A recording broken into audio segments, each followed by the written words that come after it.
Shall we start?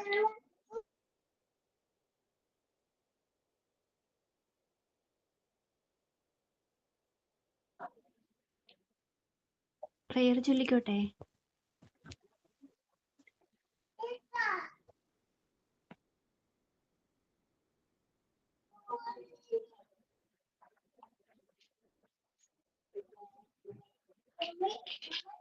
Ranjini ഞാൻ invite ചെയ്യാം കേട്ടോ.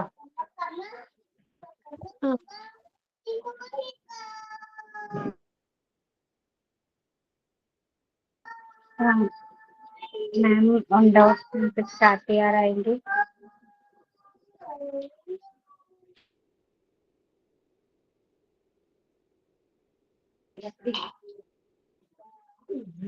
ഒരു മിനിറ്റോടെ വെയിറ്റ് ചെയ്യണം.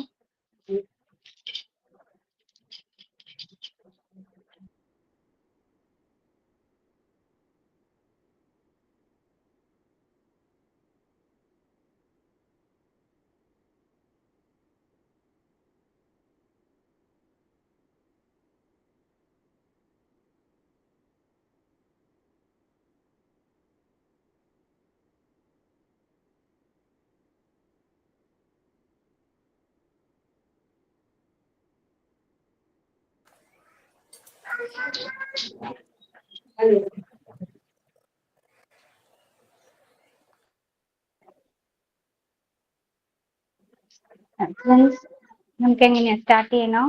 മാം വന്നിട്ട് മതിയോ? മാം വന്നിട്ട് മതി.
Okay.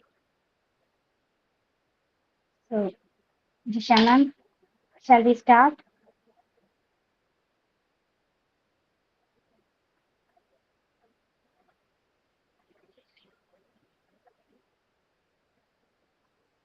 I hope ma'am is there.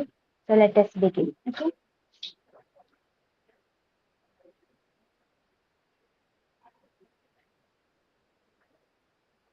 Good morning, everyone.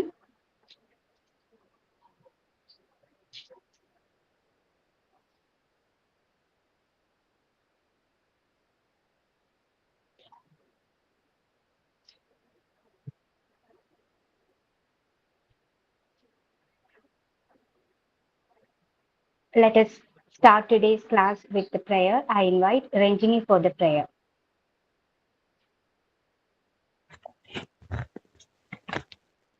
എങ്ങുമെങ്ങും നിറയും വെളിച്ചമേ, എൻ മനസ്സിൽ കുടിയിരിക്കണമേ. എന്റെ പാദം ഇടറാതിരിക്കുവാൻ എന്നും എന്നെ കൃപ ചൊരിയണമേ.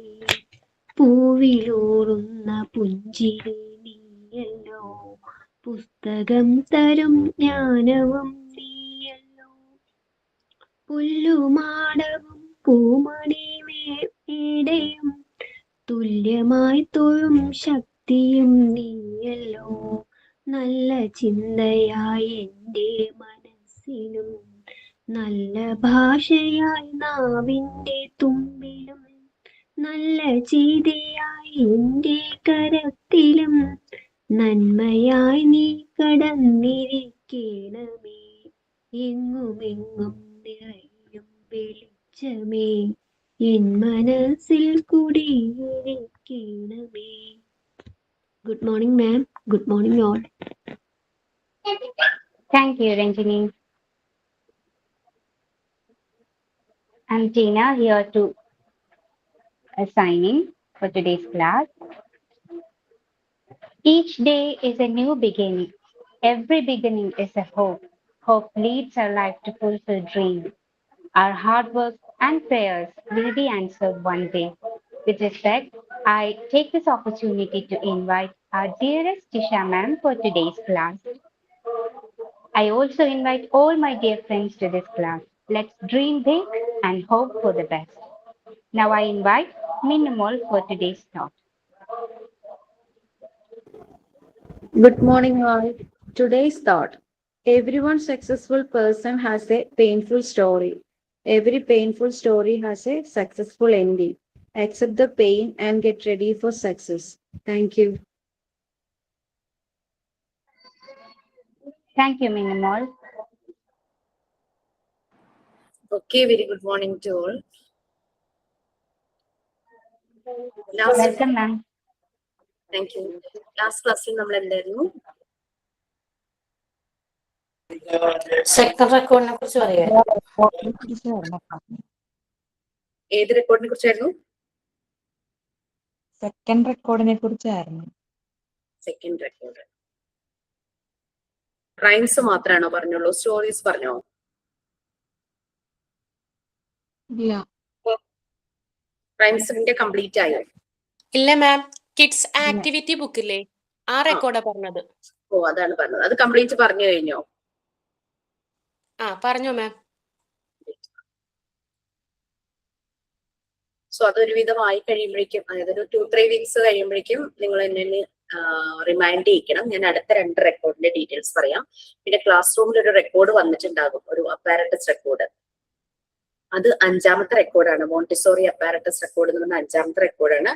ഡോക്ടർ മറിയ മോണ്ടിസോറി ഡിസൈൻ ചെയ്ത മെറ്റീരിയൽസ് ഡീറ്റെയിൽസ്, അതിന്റെ ഫീച്ചേഴ്സ്, പ്രിൻസിപ്പിൾസ്, ഓരോ മെറ്റീരിയൽ കൊണ്ട് ആക്ടിവിറ്റി ചെയ്യുമ്പോൾ കുട്ടികൾക്ക് എന്തെല്ലാം കാര്യങ്ങൾ മനസ്സിലാകും, എന്തെല്ലാം ലേണിംഗ് പ്രോസസ്സിലൂടെ അവർ കടന്നു പോകും, അങ്ങനെയുള്ള കാര്യങ്ങളാണ് അതിനകത്ത് പറഞ്ഞിരിക്കുന്നത്.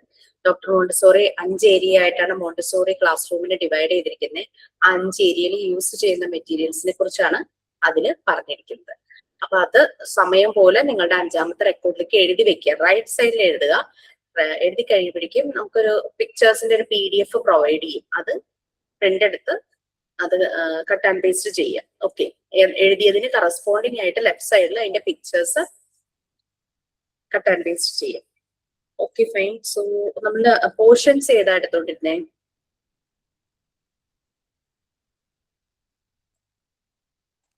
മെന്റൽ ഹെൽത്ത് ആൻഡ് ഹൈജീൻ കഴിഞ്ഞു. PF എടുത്തോ? യെസ് മാം, അതെടുത്തു. അതും കഴിഞ്ഞോ? കഴിഞ്ഞു. നിങ്ങൾക്ക് അതിന്റെ മോക്ക് ടെസ്റ്റ് കിട്ടിയായിരുന്നോ? ഇല്ല മാം. ഇല്ല. തന്നെ കൊടുത്തേക്കാൻ പറയാം. ഞാൻ പോർഷൻ കഴിഞ്ഞില്ല എന്ന് വിചാരിച്ചാൽ അത് ഷെയർ ചെയ്യാൻ പറയാൻ വിട്ടുപോയത്.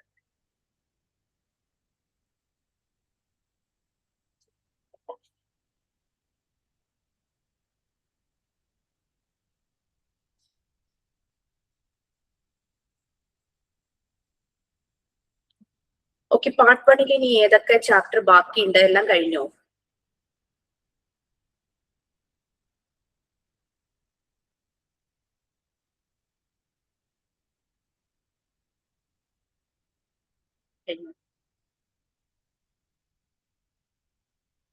എല്ലാവരുടെയും കഴിഞ്ഞോ? അതോ ഇനി എടുക്കാനുണ്ടോ? പാർട്ട് 1 ഏതെങ്കിലും ചാപ്റ്റേഴ്സ്? 8 യൂണിറ്റിൽ ഏതെങ്കിലും ഈ ബാക്കിയുണ്ടോ? എല്ലാം കഴിഞ്ഞു? എന്തോ? എല്ലാം കഴിഞ്ഞു. ഫസ്റ്റ് പാർട്ടില്. ഓക്കെ, പാർട്ട് 2 ഏതൊക്കെ എടുത്തു ടീച്ചേഴ്സ്? നീഡ്സ് തുടങ്ങി, അപർണ മാം തുടങ്ങി.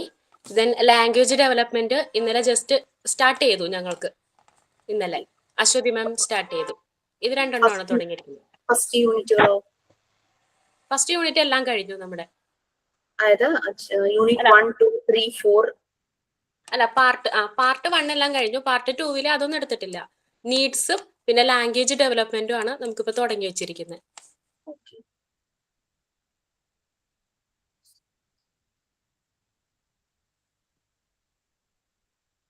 ഓക്കെ ഫ്രണ്ട്സ്, സോ അപർണ മിസ്സും അശ്വതി മിസ്സും ഞാനും മാത്രമല്ലേ നിങ്ങൾക്കുള്ളൂ, പിന്നെ ഇംഗ്ലീഷ് അല്ലേ?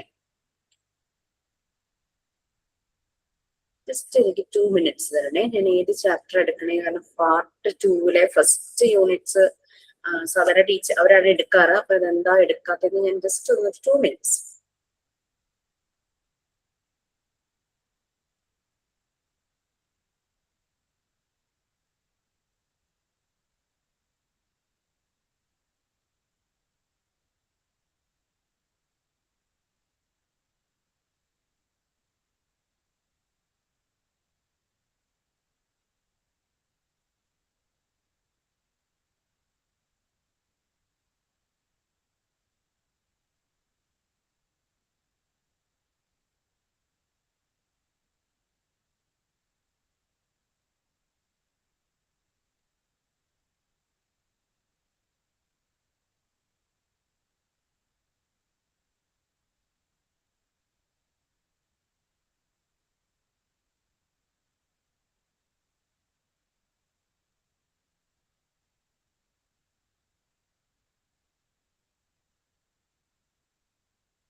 നമുക്ക് unit 4 cognitive development 1, 2, 3 Aparna teacher എടുത്തോളാം എന്ന് പറഞ്ഞു. സോ 5th ആണ് Aswathy miss എടുക്കണേലോ.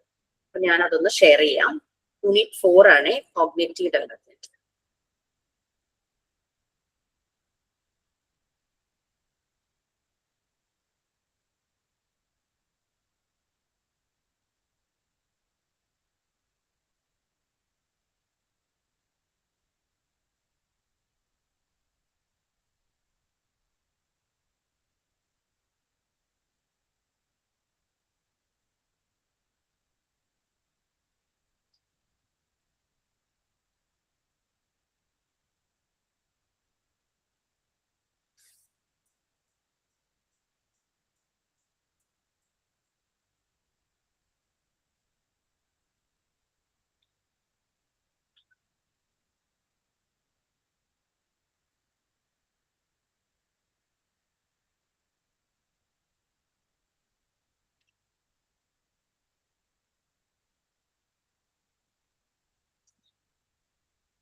Okay, child development teacher start ചെയ്യും. ചൈൽഡ് ഡെവലപ്മെന്റും ഗ്രോത്തും, എന്താ ഗ്രോത്തും ഡെവലപ്മെന്റും തമ്മിലുള്ള ഡിഫറൻസ്? ഗ്രോത്തും ഡെവലപ്മെന്റും തമ്മിൽ എന്തെങ്കിലും ഡിഫറൻസ് ഉണ്ടോ? ഫസ്റ്റ് യൂണിറ്റിൽ നിങ്ങൾ അത് പഠിക്കും, എന്നാലും ഞാൻ ജസ്റ്റ് ഒന്ന് ചോദിച്ചതേ ഉള്ളൂ അത് തമ്മിലുള്ള ഡിഫറൻസ്. അപ്പൊ അങ്ങനെയാണെങ്കിൽ എനിക്കിത് എടുക്കാൻ എളുപ്പമുണ്ട്. ഗ്രോത്ത് എന്ന് പറഞ്ഞു കഴിഞ്ഞാൽ നമ്മുടെ ശരീരത്തിന്റെ വളർച്ച, അത് നമ്മൾ മെച്യൂരിറ്റി ആകുമ്പോൾ അത് നിൽക്കും അല്ലെ? കൈകാല് ഒക്കെ നീളം വയ്ക്കുന്നതും എല്ലാം അങ്ങനെയുള്ള ബോഡിയുടെ ഇന്റേണൽ എക്സ്റ്റേണൽ ഓർഗൻസ് കേട്ടോ. ഇന്റേണൽ എക്സ്റ്റേണൽ ഓർഗൻസ്, അല്ലെങ്കിൽ തടി കൂടുന്നതൊന്നും വളർച്ചയല്ല, മെലിയുന്നതും വളർച്ചയുടെ ഭാഗമല്ല, അത് ആരോഗ്യത്തിന്റെ ഭാഗമാണ്. നമ്മുടെ ഇന്റേണൽ എക്സ്റ്റേണൽ ബോഡി പാർട്സിന്റെ വളർച്ച, അതാണ് ഗ്രോത്ത് എന്ന് ഉദ്ദേശിക്കുന്നത്. ഡെവലപ്മെന്റ് എന്ന് പറയുന്നത് അതർ, അതായത് നമ്മുടെ മൈൻഡിന്റെ ഡെവലപ്മെന്റുമായിട്ട് കണക്റ്റഡ് ആയിട്ടുള്ളത്. അതിലൊന്നാണ് ലാംഗ്വേജ് ഡെവലപ്മെന്റ്, ടീച്ചർ ഇപ്പൊ എടുക്കുന്നുണ്ട്. അതുപോലെ തന്നെ ബുദ്ധിയുടെ ഡെവലപ്മെന്റ്, അതാണ് കോഗ്നിറ്റീവ് ഡെവലപ്മെന്റ്. പിന്നെ മനുഷ്യരെ കാണുമ്പോൾ ഇന്ററാക്ട് ചെയ്യും അല്ലെ? കുട്ടിക്കൊരു സോഷ്യൽ സ്മൈല് വരുന്നത് കുട്ടി ജനിച്ച് കുറെ നാൾ കഴിഞ്ഞിട്ടാണ്. നമ്മുടെ മുഖത്ത് നോക്കി ചിരിക്കുന്നതും പരിചയമുള്ളവരെ കാണുമ്പോൾ ആ ഒരു സന്തോഷം കാണിക്കുന്നതുമെല്ലാം കുട്ടി സോഷ്യലൈസ് ചെയ്യുന്നതിന്റെ ഭാഗമാണ്. അപ്പൊ അത് സോഷ്യൽ ഡെവലപ്മെന്റ്. പിന്നെ ഇമോഷൻസ് എല്ലാ മനുഷ്യജീവികളിലും ഉള്ളതാണ് അല്ലെ? എല്ലാ ജീവജാലങ്ങളിലും ഉള്ളതാണ് ഇമോഷൻസ്. ഫീലിങ്സും ഇമോഷൻസും ഒക്കെ എക്സ്പ്രസ് ചെയ്യാറുണ്ട് നമ്മൾ. ദേഷ്യം വരുമ്പോ, സങ്കടം വരുമ്പോ, സന്തോഷം വരുമ്പോ ഒക്കെ ഫ്രസ്ട്രേഷൻ ഒക്കെ എക്സ്പ്രസ് ചെയ്യാറുണ്ട്. അങ്ങനെ എക്സ്പ്രസ് ചെയ്യുന്ന നമ്മുടെ ഇമോഷൻസിനെ നമുക്ക് മാനേജ് ചെയ്യാനായിട്ട് പറ്റണം. അമിതമായ ദേഷ്യം നമുക്ക് തന്നെ ദോഷം ചെയ്യും. പിന്നെ അങ്ങനെ അമിത സങ്കടം മാറാതെ ഇങ്ങനെ ഇരുന്ന് കഴിഞ്ഞാൽ അത് ഡിപ്രഷനിലേക്ക് പോകും. അപ്പൊ നമുക്ക് നമ്മുടെ ഇമോഷൻസിനെ മാനേജ് ചെയ്യാൻ പറ്റുന്നു. അത് ഇമോഷണൽ ഡെവലപ്മെന്റ്. ചെറുപ്പത്തിൽ കൂവി കരഞ്ഞവര് കുറെ കഴിയുമ്പോഴേക്കും ഭയങ്കര ഒരു മെച്യൂരിറ്റി അങ്ങനെ കാണിക്കുന്ന പോലെ. അത് സോഷ്യൽ ഡെവലപ്മെന്റ്, ഇമോഷണൽ ഡെവലപ്മെന്റ്, അതുപോലെ തന്നെ ഫിസിക്കൽ ഡെവലപ്മെന്റ്, ശരീരത്തിന്റെ ആ ഒരു ഡെവലപ്മെന്റ്, ശരീരം ഓരോന്നിനും റെസ്പോണ്ട് ചെയ്യുന്നത്. ഇപ്പൊ ചൂട്, തണുപ്പ്, ഇപ്പൊ ബോഡി റെസ്പോണ്ട് ചെയ്യും, റെസിസ്റ്റ് ചെയ്യും, അസുഖങ്ങളെ പ്രിവെന്റ് ചെയ്യുന്നു, അങ്ങനെയുള്ള കാര്യങ്ങൾ വരുന്നത്. പിന്നെ മോട്ടോർ ഡെവലപ്മെന്റ്. മോട്ടോർ ഡെവലപ്മെന്റ് എന്ന് പറഞ്ഞു കഴിഞ്ഞാൽ ഒരു മനുഷ്യന്റെ മൂവ്മെന്റുമായിട്ട് റിലേറ്റഡ്. കുട്ടികളിലെ മോട്ടോർ ഡെവലപ്മെന്റ്, കുട്ടികളെന്നല്ല ഏതൊരു മനുഷ്യരും ജനിച്ച ഉടനെ മോട്ടോർ ഡെവലപ്മെന്റ് 2 ഏരിയകളിലാണ്. ലാർജ് മസിൽസിന്റെ ഡെവലപ്മെന്റും സ്മോൾ മസിൽസിന്റെ ഡെവലപ്മെന്റും. ജനിച്ച ഉടനെ തന്നെ കുട്ടിയിൽ ഡെവലപ്പ് ചെയ്ത് വരുന്നത് ലാർജ് മസിൽസിന്റെ ഡെവലപ്മെന്റ് ആണ്, ഗ്രോസ് മോട്ടോർ സ്കിൽ. അതുകൊണ്ടാണ് കുട്ടി കവിഴ്ന്ന് വീഴുന്നതും എഴയുന്നതും ഇരിക്കുന്നതും പിടിച്ചു നിൽക്കുന്നതും നടക്കുന്നതും സ്റ്റെപ്പ് കയറുന്നതും എല്ലാം ലാർജ് മസിൽസിന്റെ ഡെവലപ്മെന്റ് ആണ്. ഇനീഷ്യലി നടക്കുന്നത് ലാർജ് മസിൽസിന്റെ ഡെവലപ്മെന്റ് ആണ്, ലേറ്റർ ആണ് സ്മോൾ മസിൽസിന്റെ ഡെവലപ്മെന്റ്. സ്മോൾ മസിൽസിന്റെ ഡെവലപ്മെന്റ് എന്ന് പറഞ്ഞു കഴിഞ്ഞാൽ ഈ ഫിംഗേഴ്സിലെ മസിൽസിന്റെ ഡെവലപ്മെന്റ്. ഒരാൾക്ക് ഒരു സാധനം കുറെ സമയം ഹോൾഡ് ചെയ്ത് വെക്കണമെങ്കിൽ സ്മോൾ മസിൽസിന്റെ ഡെവലപ്മെന്റ് തന്നെ പറ്റണം. മണിക്കൂറുകളോളം ഇരുന്ന് എഴുതാൻ നമുക്ക് പറ്റുന്നത് നമ്മളുടെ ഈ സ്മോൾ മസിൽസ് അതുപോലെ ഡെവലപ്പ് ചെയ്തത് കൊണ്ടാണ്. അങ്ങനെ നമ്മൾ കൈവിരലുകൾ കൊണ്ട് കുറെ ജോലികൾ നമ്മൾ ചെയ്യുന്നുണ്ടല്ലേ. അപ്പൊ ഈ വിരലുകളുടെ ഡെവലപ്മെന്റ് കുട്ടികളില് അത് ലേറ്റർ ആണ് വരുന്നത്. 3 വയസ്സൊക്കെ അടുക്കുമ്പോഴാണ് അതൊന്ന് ഡെവലപ്പ് ചെയ്ത് വരുന്നത്. അതാണ് 3 വയസ്സിന് ശേഷം കുട്ടി എഴുതാനും വരയ്ക്കാനും ഒക്കെ തുടങ്ങുന്നത്. അപ്പൊ ആ ഒരു 3 years ആകുമ്പോൾ നമ്മൾ കുട്ടികൾക്ക് ഈ ചെറിയ മസിൽസിന്റെ development, fine motor skills improve ചെയ്യാനായിട്ടുള്ള എക്സസൈസുകൾ പ്രൊവൈഡ് ചെയ്യണം. ഡോക്ടർ മറിയ മോണ്ടിസോറി അവരുടെ മെറ്റീരിയൽസിൽ ഈ സ്മോൾ മസിൽസിന്റെ എല്ലാ മെറ്റീരിയൽസും തന്നെ ഡിസൈൻ ചെയ്തിരിക്കുന്നത് അങ്ങനെയാണ്, സ്മോൾ മസിൽസിന്റെ ഡെവലപ്മെന്റിന് വേണ്ടിയിട്ടാണ്. എന്തിനാണ് മോണ്ടിസോറി എൻവയോൺമെന്റിൽ നിറയെ മാറ്റ് ഉണ്ടല്ലോ, യോഗ മാറ്റ് നമുക്കറിയാലോ. കുട്ടിക്ക് ഇരുന്ന മെറ്റീരിയൽസും കൂടെ അതിന്റെ മുകളിൽ വെച്ച് ഇരുന്ന് ചെയ്യാൻ പറ്റുന്ന രീതിയിൽ വലുപ്പമുള്ള മാറ്റ്. ആ മാറ്റ് റോള് ചെയ്ത് ഈ ക്ലാസ് റൂമിന്റെ അവിടെ ഇവിടെയായിട്ടൊക്കെ വെച്ചിട്ടുണ്ടാവും. കുട്ടികൾ എന്തെങ്കിലും ഒരു ആക്ടിവിറ്റി ചെയ്യാൻ തുടങ്ങുന്നതിന് മുമ്പ് ഈ മാറ്റ് എടുത്തുകൊണ്ട് വന്നിട്ട് അവരുടെ 2 fingers അല്ലെങ്കിൽ 3 fingers വെച്ചിട്ട് ഇങ്ങനെ അൺറോൾ ചെയ്യും. അപ്പം ഈ ഫിംഗേഴ്സ് ഡെവലപ്പ് ആകുന്നു, അതിന്റെ മൂവ്മെന്റ്. പിന്നെ ചെയ്ത് കഴിയുമ്പോൾ ആക്ടിവിറ്റീസ് എല്ലാം ചെയ്ത് കഴിയുമ്പോൾ തിരിച്ച് ഇവര് റോൾ ചെയ്യും. ഇതേപോലെ തന്നെ റോൾ ചെയ്തിട്ട് അവർ കൊണ്ടുപോയി യഥാസ്ഥാനത്ത് വെക്കും. ഇതൊക്കെ ആ ഒരു മാറ്റ് പോലും അവരുടെ ഫൈൻ മോട്ടോർ സ്കിൽസ് ഡെവലപ്പ് ചെയ്യാൻ വേണ്ടിയിട്ടാണ് യൂസ് ചെയ്യുന്നത്. ഇപ്പോൾ മോണ്ടിസോറി ക്ലാസ് റൂമുകളിലെ ഏത് മെറ്റീരിയൽ നോക്കിക്കഴിഞ്ഞാലും ഒരു കുട്ടിയുടെ എല്ലാ ഏരിയയിലുള്ള ഡെവലപ്മെന്റിന് അത് ഹെൽപ്പ് ചെയ്യും. ഞാനൊന്ന് ബ്രീഫ് ചെയ്തതാണ് യൂണിറ്റ് 1, 2, 3 ഇത്രയും കാര്യങ്ങൾ ഞാനൊന്ന് ബ്രീഫ് ചെയ്തതാണ് കേട്ടോ. ആ ടീച്ചർ എടുക്കും അതായിട്ട്. അപ്പൊ ഞാൻ കോഗ്നിറ്റീവിലേക്ക് വരണമെങ്കിൽ ആ ഒരു ഡെവലപ്മെന്റുകൾ ഏതൊക്കെയാണെന്ന് നിങ്ങൾക്ക് മനസ്സിലാവണം. അപ്പൊ കോഗ്നിറ്റീവ് ഡെവലപ്മെന്റ് എന്ന് പറഞ്ഞു കഴിഞ്ഞാൽ ബുദ്ധി, നോളജ്, ഇന്റലക്ച്വൽ ഡെവലപ്മെന്റ്, ആ ഒരു ബുദ്ധി വികാസം, അതാണ് കോഗ്നിറ്റീവ് ഡെവലപ്മെന്റ്. ഡെവലപ്മെന്റ് എന്ന് പറഞ്ഞാൽ മാനസിക വളർച്ച, ആ ഒരു രീതിയിലുള്ള ഒരു ഡെവലപ്മെന്റ്. ഓക്കെ, കോഗ്നിറ്റീവ് ഡെവലപ്മെന്റ് ബുദ്ധി ശരിയായ രീതിയിൽ ഓരോ ഏജ് കൂടുന്നതിനനുസരിച്ച് ആ ഒരു കോഗ്നിറ്റീവ് ഡെവലപ്മെന്റ് നടന്നില്ലെങ്കിൽ നമുക്ക് അങ്ങനെയുള്ള കുട്ടികളെ അറിയാം. സ്പെഷ്യൽ കുട്ടികൾ അല്ലെ, ഡിസേബിൾഡ് ആയിട്ടുള്ളവര്, ഡിഫറെന്റ്ലി ഏബിൾഡ് ആയിട്ടുള്ള കുട്ടികൾ, അവരെ സംബന്ധിച്ച് നിങ്ങൾ ശ്രദ്ധിച്ചിട്ടുണ്ടായിരിക്കണം, നിങ്ങൾ കണ്ടിട്ടുണ്ടാവും, അവരുടെ ലുക്സ് തന്നെ വ്യത്യാസം ഉണ്ടാവും. അതുപോലെ തന്നെ അവരുടെ മൂവ്മെന്റ്സിൽ വ്യത്യാസം ഉണ്ടാവും. നോർമൽ ആയിട്ടുള്ള കുട്ടികളെ നടക്കുന്ന പോലെ ആയിരിക്കില്ല അവർ നടക്കുന്നത്. പിന്നെ എന്തെങ്കിലും സാധനങ്ങൾ ഹോൾഡ് ചെയ്യാനും അവർക്ക് ബുദ്ധിമുട്ടായിരിക്കും. അതുപോലെ അവരുടെ ലാംഗ്വേജും ഡീഫോംഡ് ആയിരിക്കും. ലാംഗ്വേജും ശരിയായ രീതിയിൽ അവർക്ക് ചില ശബ്ദങ്ങളായിരിക്കും അവർ പറയുന്നത്. ശരിയായ പ്രോപ്പർ ലാംഗ്വേജും അവർക്ക് ഡെവലപ്പ് ആയിട്ടുണ്ടാവില്ല. ഇങ്ങനെ അപ്പം നോക്കുമ്പോൾ കോഗ്നിറ്റീവ് ഡെവലപ്മെന്റ് ശരിയല്ലെങ്കിൽ ബാക്കി എല്ലാ ഏരിയയിലെ ഡെവലപ്മെന്റും ലോ ആയിരിക്കും അല്ലെ? മനസ്സിലായോ? നമ്മളൊരു സ്പെഷ്യൽ കുട്ടിയെ നോക്കിക്കഴിഞ്ഞാൽ ആ കുട്ടിയുടെ കോഗ്നിറ്റീവ് ഡെവലപ്മെന്റ് ലോ ആണ്. അപ്പൊ കോഗ്നിറ്റീവ് ഡെവലപ്മെന്റ് ആണ് എല്ലാത്തിനെയും സ്ട്രെങ്തൻ ചെയ്യുന്നത്. കോഗ്നിറ്റീവ് ഡെവലപ്മെന്റ് ആണ് എല്ലാ ഏരിയയിലുള്ള. അതാണ് കോഗ്നിറ്റീവ് ഡെവലപ്മെന്റ് പ്രത്യേകത. ഓക്കെ, ഫസ്റ്റ് 2 പാരഗ്രാഫ്സ് ആരെങ്കിലും ഒന്ന് വായിക്കാമോ? ആരെങ്കിലും ഒന്ന് വായിക്കാമോ? ഫസ്റ്റ് 2 പാരഗ്രാഫാണ് മിസ്സേ. അതെ അതെ. Okay. The capacity of the child to integrate her reflex action according to the stimulus is the beginning of cognitive development. It represents the process of learning and adjusting to the environment. Around 6 months of age, children achieve the capacity to focus their eyes on interesting objects in their environment. They even follow the movement of the object with their eyes. When children hear the word elephant, the mental pictures most children get is of a giant animal with a long trunk and big ears. They learn about all the things they see around them. They continuously manipulate, experiment, try out, explore, discover, and learn about objects and people surrounding them. As cognitive development proceeds and children's thinking ability, their vocabulary also increases to include comparative terms such as a big, small, tall, short. They also include spatial terms such as above and below, near and far in their speech. The language children use clearly reflects the level of their cognitive development. Children in the 3-6 years age group talk and understand about things that they touch, see, hear, or experience touch their senses.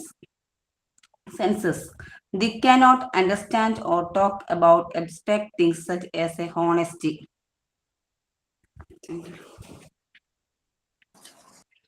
Okay, cognitive development. ഈ cognitive development theory postulate ചെയ്ത psycho analyst ആണ് gene പിയാജെ.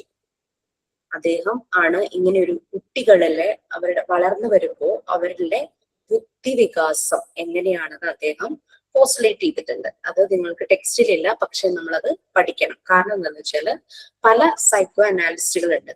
Gene പിയാജെ, Vygotsky, Erikson, Sigmund Freud, പിന്നെ Jerome Bruner. ഇവരുടെ 5 പേരുടെ ബ്രൂണറുടെ തിയറിയാണ് തൊട്ട് താഴെ stages of cognitive development എന്ന് പറഞ്ഞ് കാണുന്നത്. അപ്പോൾ ഈ എങ്ങനെയാണ് കുട്ടികളുടെ ഡെവലപ്മെന്റ്, നമ്മൾ കുട്ടികളുമായിട്ട് ഡീൽ ചെയ്യാൻ പോകുന്നവര് തന്നെയാണ് അല്ലെ. അപ്പൊ ഈ 5 സൈക്കോ അനാലിസ്റ്റുകളുടെ തിയറി നമ്മൾ നല്ല രീതിയിൽ മനസ്സിലാക്കി കഴിഞ്ഞു കഴിഞ്ഞാൽ നമ്മുടെ മുന്നിൽ ഒരു കുട്ടി വന്നു കഴിഞ്ഞാൽ നമുക്ക് മനസ്സിലാകും എന്താണ് ആ കുട്ടിയുടെ ഓരോരോ കാര്യങ്ങൾ എന്നുള്ളത്. പിന്നെ മറിയ മോണ്ടെസോറി ഈ ഒരു മെത്തേഡ് ഡിസൈൻ ചെയ്യുന്നതിന് മുമ്പ് നല്ല പോലെ സ്റ്റഡി ചെയ്തു, റിസർച്ച് ചെയ്തു, അനലൈസ് ചെയ്തു, കുട്ടികളെ ഒബ്സർവ് ചെയ്തു, കുറെ എക്സസൈസുകൾ കുട്ടികൾക്ക് കൊടുത്തു, എക്സ്പെരിമെന്റ് എക്സസൈസസ്, ഇതിലൂടെയെല്ലാമാണ് കാര്യങ്ങൾ മനസ്സിലാക്കിയത്. ഡോക്ടർ മോണ്ടെസോറിക്ക് റെഫറൻസ് ആയിട്ട് മോണ്ടെസോറി എടുത്തത് ഈ പറഞ്ഞ 5 പേരുടെ ഒബ്സർവേഷൻസ് ആയിരുന്നു. അപ്പൊ ഇവരുടെ കാര്യങ്ങൾ ഡോക്ടർ മോണ്ടെസോറിയെ വളരെയധികം ഹെൽപ്പ് ചെയ്തിട്ടുണ്ട്, ഇൻഫ്ലുവൻസ് ചെയ്തിട്ടുണ്ട്. അപ്പൊ നമ്മളും ഇവരുടെ കാര്യങ്ങൾ പഠിക്കുന്നത് നന്നായിരിക്കും. ഞാൻ അതിന്റെ ലിങ്ക് നിങ്ങൾക്ക് ഷെയർ ചെയ്തേക്കാം. അപ്പോ നമ്മൾ അതെന്താന്ന് നോക്കാം. അപ്പൊ എന്താണ് കോഗ്നിറ്റീവ് ഡെവലപ്മെന്റ് എന്ന് പറയുന്നത്? ഒരു വ്യക്തിക്ക് ബുദ്ധി എന്ന് പറഞ്ഞാൽ എന്താ? നമുക്ക് ആലോചിക്കാനും കാര്യങ്ങളെ നല്ലപോലെ അനലൈസ് ചെയ്യാനും മനസ്സിലാക്കാനുമുള്ള കഴിവ്, അതാണ് നമ്മുടെ ബുദ്ധി എന്ന് പറയുന്നത് അല്ലെ. ഒരു എന്തെങ്കിലും ഒരു സിറ്റുവേഷനിൽ നമുക്ക് നല്ലൊരു ഡിസിഷൻ എടുക്കാൻ നമ്മുടെ ഇന്റലക്ച്വൽ ബുദ്ധിയാണ് നമ്മളെ സഹായിക്കുന്നത്. ഒരു പ്രോബ്ലം വന്നു കഴിഞ്ഞാൽ അതിനെ സോൾവ് ചെയ്യാൻ നമുക്ക് പറ്റുന്നത് നമ്മുടെ ബുദ്ധി കൊണ്ട് തന്നെയാണ് അല്ലെ. അപ്പൊ നമ്മൾക്കൊരു നമ്മൾ പഠിക്കാൻ ഒരു കോഴ്സിന് ചേരുന്നു, നമ്മുടെ ഇന്റലക്ച്വൽ ലെവലിനനുസരിച്ച് നമ്മൾ പെർഫോം ചെയ്യുന്നു. അതെല്ലാം ഈ കോഗ്നിറ്റീവ് ഡെവലപ്മെന്റുമായിട്ട് കണക്റ്റഡ് ആണ്. പിന്നെ നമ്മൾ ജോലി കിട്ടുന്നു, അവിടെ നമ്മൾ നമ്മളുടേതായ രീതിയിൽ നമ്മുടെ പൊട്ടൻഷ്യല് പെർഫോം ചെയ്യുന്നു, അതും നമ്മുടെ കോഗ്നിറ്റീവ് ഡെവലപ്മെന്റ് തന്നെയാണ്. അപ്പൊ ഇങ്ങനെ നോക്കുമ്പോൾ ഡെവലപ്മെന്റ് എന്ന് പറയുന്നത്, കോഗ്നിറ്റീവ് ഡെവലപ്മെന്റ് പ്രത്യേകിച്ചും അത് സ്റ്റോപ്പ് ആവുന്നില്ല. ടിൽ ഡെത്ത് വരെ നമ്മളുടെ ഇതിങ്ങനെ കൂടിക്കൊണ്ടേയിരിക്കും. അതുകൊണ്ടാണ് പറയുന്നത് മരണം വരെ പഠിക്കാം. നമുക്ക് ബുദ്ധിയും ബോധമുള്ള കാലത്തോളം നമുക്ക് പഠിച്ചുകൊണ്ടേയിരിക്കാം. ബോധം എന്ന് ഉദ്ദേശിച്ച് ആളുകൾക്ക് ചില കണ്ടീഷൻസ് വരുമല്ലോ, അൽഷീമേഴ്സ്, ഡിമൻഷ്യ, അങ്ങനെയുള്ള കാര്യങ്ങൾ. അങ്ങനെയൊക്കെ വരുമ്പോൾ നമുക്ക് എന്താ ബുദ്ധി ആ ഒരു സെൻസ് ബോധം പോയി.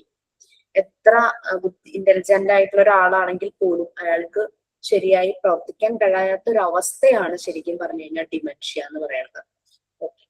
കോഗ്നിറ്റീവ് ഡെവലപ്മെന്റ് ഒരു കുട്ടികളുടെ പോയിന്റ് ഓഫ് വ്യൂലാണല്ലോ നമ്മളിവിടെ പറയുന്നത്. ലേണിംഗ്, നമ്മൾ ഏത് എൻവയോൺമെന്റിലാണോ ജീവിക്കുന്നത് അവിടെ നമ്മളൊരു ലേണിംഗ് പ്രോസസ്സിലൂടെ കടന്നു പോകുന്നു. അതുപോലെ തന്നെ ആ സറൗണ്ടിങ്സുമായിട്ട് നമുക്ക് അഡ്ജസ്റ്റ് ചെയ്യാനായിട്ട് പറ്റുന്നു. അതും നമ്മുടെ കോഗ്നിറ്റീവ് ഡെവലപ്മെന്റിന്റെ ഒരു ഭാഗം തന്നെയാണ്. ശരിയായ രീതിയിൽ സെൻസ് ഇല്ലാത്ത, ബുദ്ധിയില്ലാത്ത, ബോധമില്ലാത്ത ഒരാൾക്ക് ഈ അഡാപ്റ്റഡ് ആകാൻ, അഡ്ജസ്റ്റഡ് ആകാൻ പറ്റിയെന്ന് വരുന്നില്ല. 6 മാസമൊക്കെ ആകുമ്പോൾ കുട്ടികൾ ചെറിയ പ്രായമാകുമ്പോഴേക്കും അവരുടെ കണ്ണൊക്കെ നല്ല ഫോക്കസ് ആവാൻ തുടങ്ങും. അവര് ഒബ്സർവ് ചെയ്യാൻ തുടങ്ങും. എൻവയോൺമെന്റിനെ നല്ല പോലെ അവർ ഒബ്സർവ് ചെയ്യും. അവർക്ക് പുറത്തേക്ക് പോകണമെന്ന് ഭയങ്കര ആഗ്രഹമായിരിക്കും. അവർക്ക് എക്സ്പ്ലോർ ചെയ്യാനുള്ള ഒരു ടെൻഡൻസി ഉണ്ടാവും. എല്ലാ ഹ്യൂമൻ ബീങ്ങിനുമുള്ള ഒരു മെയിൻ ടെൻഡൻസിയാണ് എക്സ്പ്ലോർ ചെയ്യുക. അത് ഏത് പ്രായമായാലും എക്സ്പ്ലോർ ചെയ്യാൻ എല്ലാവർക്കും താല്പര്യമായിരിക്കും. ചിലർ യാത്രകൾ ചെയ്യും. അങ്ങനെയൊക്കെ അവർ എല്ലാ കാര്യങ്ങളും അറിയാനായിട്ട് ശ്രമിക്കും. കുട്ടി നോക്കുമ്പോൾ മൂവ് ചെയ്യുന്ന ഒബ്ജക്ട്സ് വളരെ അട്രാക്റ്റീവ് ആയിരിക്കും കുട്ടികൾക്ക്. അവർ വളരെ ഇൻട്രസ്റ്റോട് കൂടി അത് നോക്കിക്കൊണ്ടേയിരിക്കും. അവരുടെ കണ്ണ് ആ പോകുന്ന വഴിയെ പോകും. ചിലപ്പോ അമ്മ ഇങ്ങനെ പാസ് ചെയ്യുമ്പോൾ തന്നെ കണ്ണിങ്ങനെ അമ്മയുടെ പുറകെ പോകില്ലേ, അതുപോലെ കുട്ടികൾ നോക്കും. എന്തെങ്കിലും ഒരു ശബ്ദം കേൾക്കുമ്പോൾ അവർ ശ്രദ്ധിക്കും. കളറൊക്കെ കാണുമ്പോൾ ശ്രദ്ധിക്കും. പിന്നെ നമ്മൾ എന്തെങ്കിലുമൊക്കെ കുട്ടികളെ കാണിച്ചു കൊടുക്കുമല്ലോ, ഇങ്ങനെ ഇപ്പൊ ആനയെ കാണിച്ചു കൊടുത്തിട്ടുണ്ടെങ്കിൽ പിന്നീട് ആന എന്ന് പറയുമ്പോൾ അവന്റെ ഉള്ളിൽ ആ മെന്റൽ ഇമേജ് ഉണ്ടാവും. പ്രീവിയസ്ലി ആനയെ കണ്ടിട്ടുള്ള ഒരു മെന്റൽ ഇമേജ് ഉണ്ടാവും. അപ്പൊ വലിയൊരു ജീവി, നമ്മളും ചിലപ്പോ അവർക്ക് എക്സ്പ്രസീവ് ആയിട്ട് കാണിച്ചു കൊടുക്കുന്നത് അങ്ങനെയൊക്കെ ആയിരിക്കും. ആന എന്നിങ്ങനെ വലിയതാക്കിയിട്ടൊക്കെ ആയിരിക്കും കാണിക്കുന്നത്. അപ്പൊ അങ്ങനെ ഒരു ജയന്റ് അനിമൽ, അങ്ങനെയൊക്കെ ഒരു തുമ്പിക്കൈയും വലിയ ചെവിയൊക്കെ ആയിട്ടുള്ള വലിയൊരു അനിമൽ, ആ ഒരു ഐഡിയ കുട്ടികൾക്ക് കിട്ടും. ഏതൊരു കുട്ടികളെ നോക്കിയാലും നമുക്ക് കാണാം ചെറുപ്രായത്തിൽ അവർ ഏറ്റവും അട്രാക്റ്റീവ് ആവുന്നത് ആ ഒരു അനിമലിനോടായിരിക്കും. അങ്ങനെ ഒരു പുതിയ പുതിയ കാര്യങ്ങൾ കണ്ടെത്താനും അതിനെ പറ്റി മനസ്സിലാക്കാനും കുട്ടികൾ ശ്രമിക്കും. കുട്ടിയുടെ തിങ്കിങ് എബിലിറ്റിയാണ് കോഗ്നിറ്റീവ് ഡെവലപ്മെന്റ് എന്ന് പറയുന്നത്. അതിന്റെ ഒപ്പം തന്നെ കുട്ടിയുടെ വൊക്കാബുലറി, ലാംഗ്വേജും ഇംപ്രൂവ് ചെയ്യും. ഏതൊരു ഡെവലപ്മെന്റിലും ബോണസ് ആയിട്ട് വരുന്നതാണ് ലാംഗ്വേജ് എന്ന് പറയുന്നത്. അല്ലാതെ ബുദ്ധി ഡെവലപ്പ് ചെയ്യുമ്പോൾ ബുദ്ധി മാത്രം എന്നുള്ളതല്ല. അവിടെ ലാംഗ്വേജും വൊക്കാബുലറിയും, അവർ കാണുന്ന കാര്യങ്ങൾ അവർ പറയാൻ ശ്രമിക്കും. അവരത് ഇങ്ങനെ വിളിച്ചു പറയാനൊക്കെ ആയിട്ട് നോക്കും അല്ലെ. അങ്ങനെ അവരുടെ സ്പീച്ച് അതും നല്ല രീതിയിൽ ഡെവലപ്പായി വരും. നല്ല രീതിയിൽ സംസാരിക്കുന്ന ഒരു കുട്ടി എന്ന് പറഞ്ഞു കഴിഞ്ഞാൽ അത് അവന്റെ ബുദ്ധിവികാസത്തിന്റെ ഒരു തെളിവ് തന്നെയാണ്. കോഗ്നിറ്റീവ് ഡെവലപ്മെന്റിന്റെ ഒരു കീ ഫാക്ടർ തന്നെയാണ് നല്ല രീതിയിൽ സംസാരിക്കുക എന്നുള്ളത്. 3 to 6 years ഒക്കെ ആവുമ്പോഴേക്കും അവർ സംസാരിക്കാനും അവർക്ക് അവരെന്തെങ്കിലും ടച്ച് ചെയ്യുന്നത് അവരെന്താ സാധനമാണെന്ന് അവർക്ക് മനസ്സിലാക്കാൻ പറ്റുന്നു. അവർ കാണുന്നു, കേൾക്കുന്നു. ഹിയർ എന്നാണ് HEAR. അങ്ങനെ എല്ലാം എക്സ്പീരിയൻസ് ചെയ്യുന്നു അവരുടെ സെൻസസ് യൂസ് ചെയ്തിട്ട്. അവർക്ക് പലപ്പോഴും അബ്സ്ട്രാക്ട് തിങ്സ് മനസ്സിലാകില്ല. അവർക്ക് കോൺക്രീറ്റ് ആയിട്ടുള്ള കാര്യങ്ങളെ മനസ്സിലാവുള്ളൂ. അതായത് കാണാൻ പറ്റുന്നത്, കേൾക്കാൻ പറ്റുന്നത്, തൊട്ട് നോക്കാൻ പറ്റുന്നത്, പിടിച്ചു നോക്കാൻ പറ്റുന്നത്, എടുക്കാൻ പറ്റുന്നത്, അങ്ങനെ കാര്യങ്ങൾ, ടാൻജിബിൾ ആയിട്ടുള്ള ഒബ്ജക്ട്സ്, അത് കോൺക്രീറ്റ് ഐഡിയ മാത്രമാണ് അവർക്ക് കിട്ടുള്ളൂ. അല്ലാതെ നമ്മളെ കുട്ടികളോട് നീ സത്യം പറയണം, കള്ളം പറയരുത്, അങ്ങനെയൊക്കെ പറഞ്ഞു കഴിഞ്ഞാലൊന്നും അവർക്ക് മനസ്സിലാവില്ല. അതുകൊണ്ടാണ് കുട്ടികൾക്ക് സ്റ്റോറി നറേറ്റ് ചെയ്യുന്നത്. നല്ല മോറൽ വാല്യൂസ് വരുന്ന രീതിയിലുള്ള സ്റ്റോറീസ് അവർക്ക് നറേറ്റ് ചെയ്ത് കൊടുക്കും. ഇനി നമുക്ക് ഫസ്റ്റ് ഞാൻ ജസ്റ്റ് നിങ്ങളുടെ ലിങ്ക് ഒന്ന് ഷെയർ ചെയ്യാനായിട്ട് പറയാം. ബ്രൂണറുടെ എടുത്തിട്ട് എടുക്കുമ്പോഴേക്കും പിയാജയുടെ ലിങ്ക് നിങ്ങൾക്ക് കിട്ടും. നെക്സ്റ്റ് നമുക്ക് സ്റ്റേജസ് ഓഫ് കോഗ്നിറ്റീവ് ഡെവലപ്മെന്റ് ആണ്. ജെറോം ബ്രൂണർ എന്ന് പറഞ്ഞിട്ടൊരു അമേരിക്കൻ സൈക്കോളജിസ്റ്റ്, അമേരിക്കൻ ആണ് തോന്നുന്നു.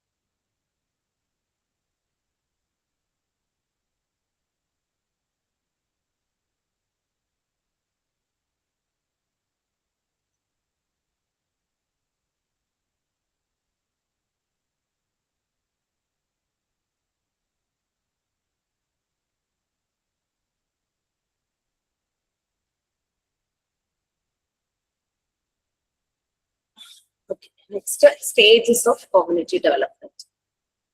ബ്രൂണറെ കുറിച്ച്, ബ്രൂണറാണ് ഈ സ്റ്റേജസ് പോസ്റ്റ്ലേറ്റ് ചെയ്തത്. അതൊന്നും ഇവിടെ പറയുന്നില്ല ബ്രൂണറുടെ പേരൊന്നും. അപ്പൊ ബ്രൂണറുടെ ഡീറ്റെയിൽസ് കുറച്ച് പറഞ്ഞിട്ട് നമുക്ക് ഇതിലേക്ക് പോകാം.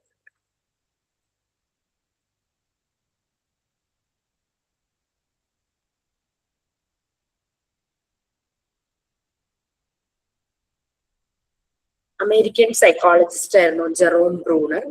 അദ്ദേഹം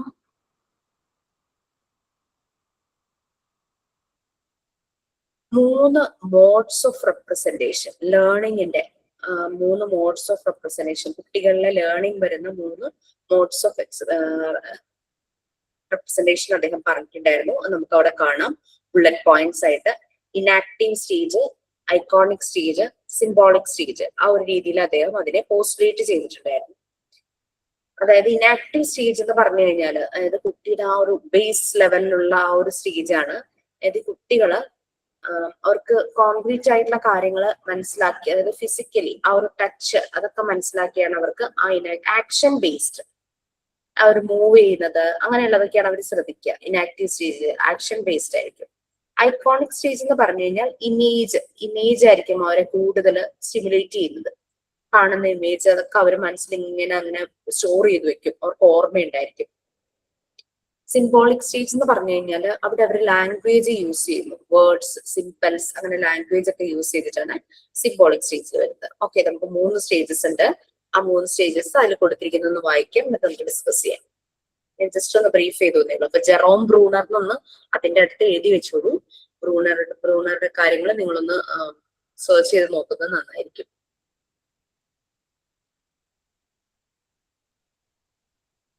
വായിച്ചു ആരെങ്കിലും വായിച്ചു? An active stage. This stage is characterized by the child's description of things and events in terms of suitable motor responses, activities. In this stage, the child knows the words only through the medium of operation, not through the words or images. For example, the infant understands his environment by touching, biting, and grasping. Iconic stage.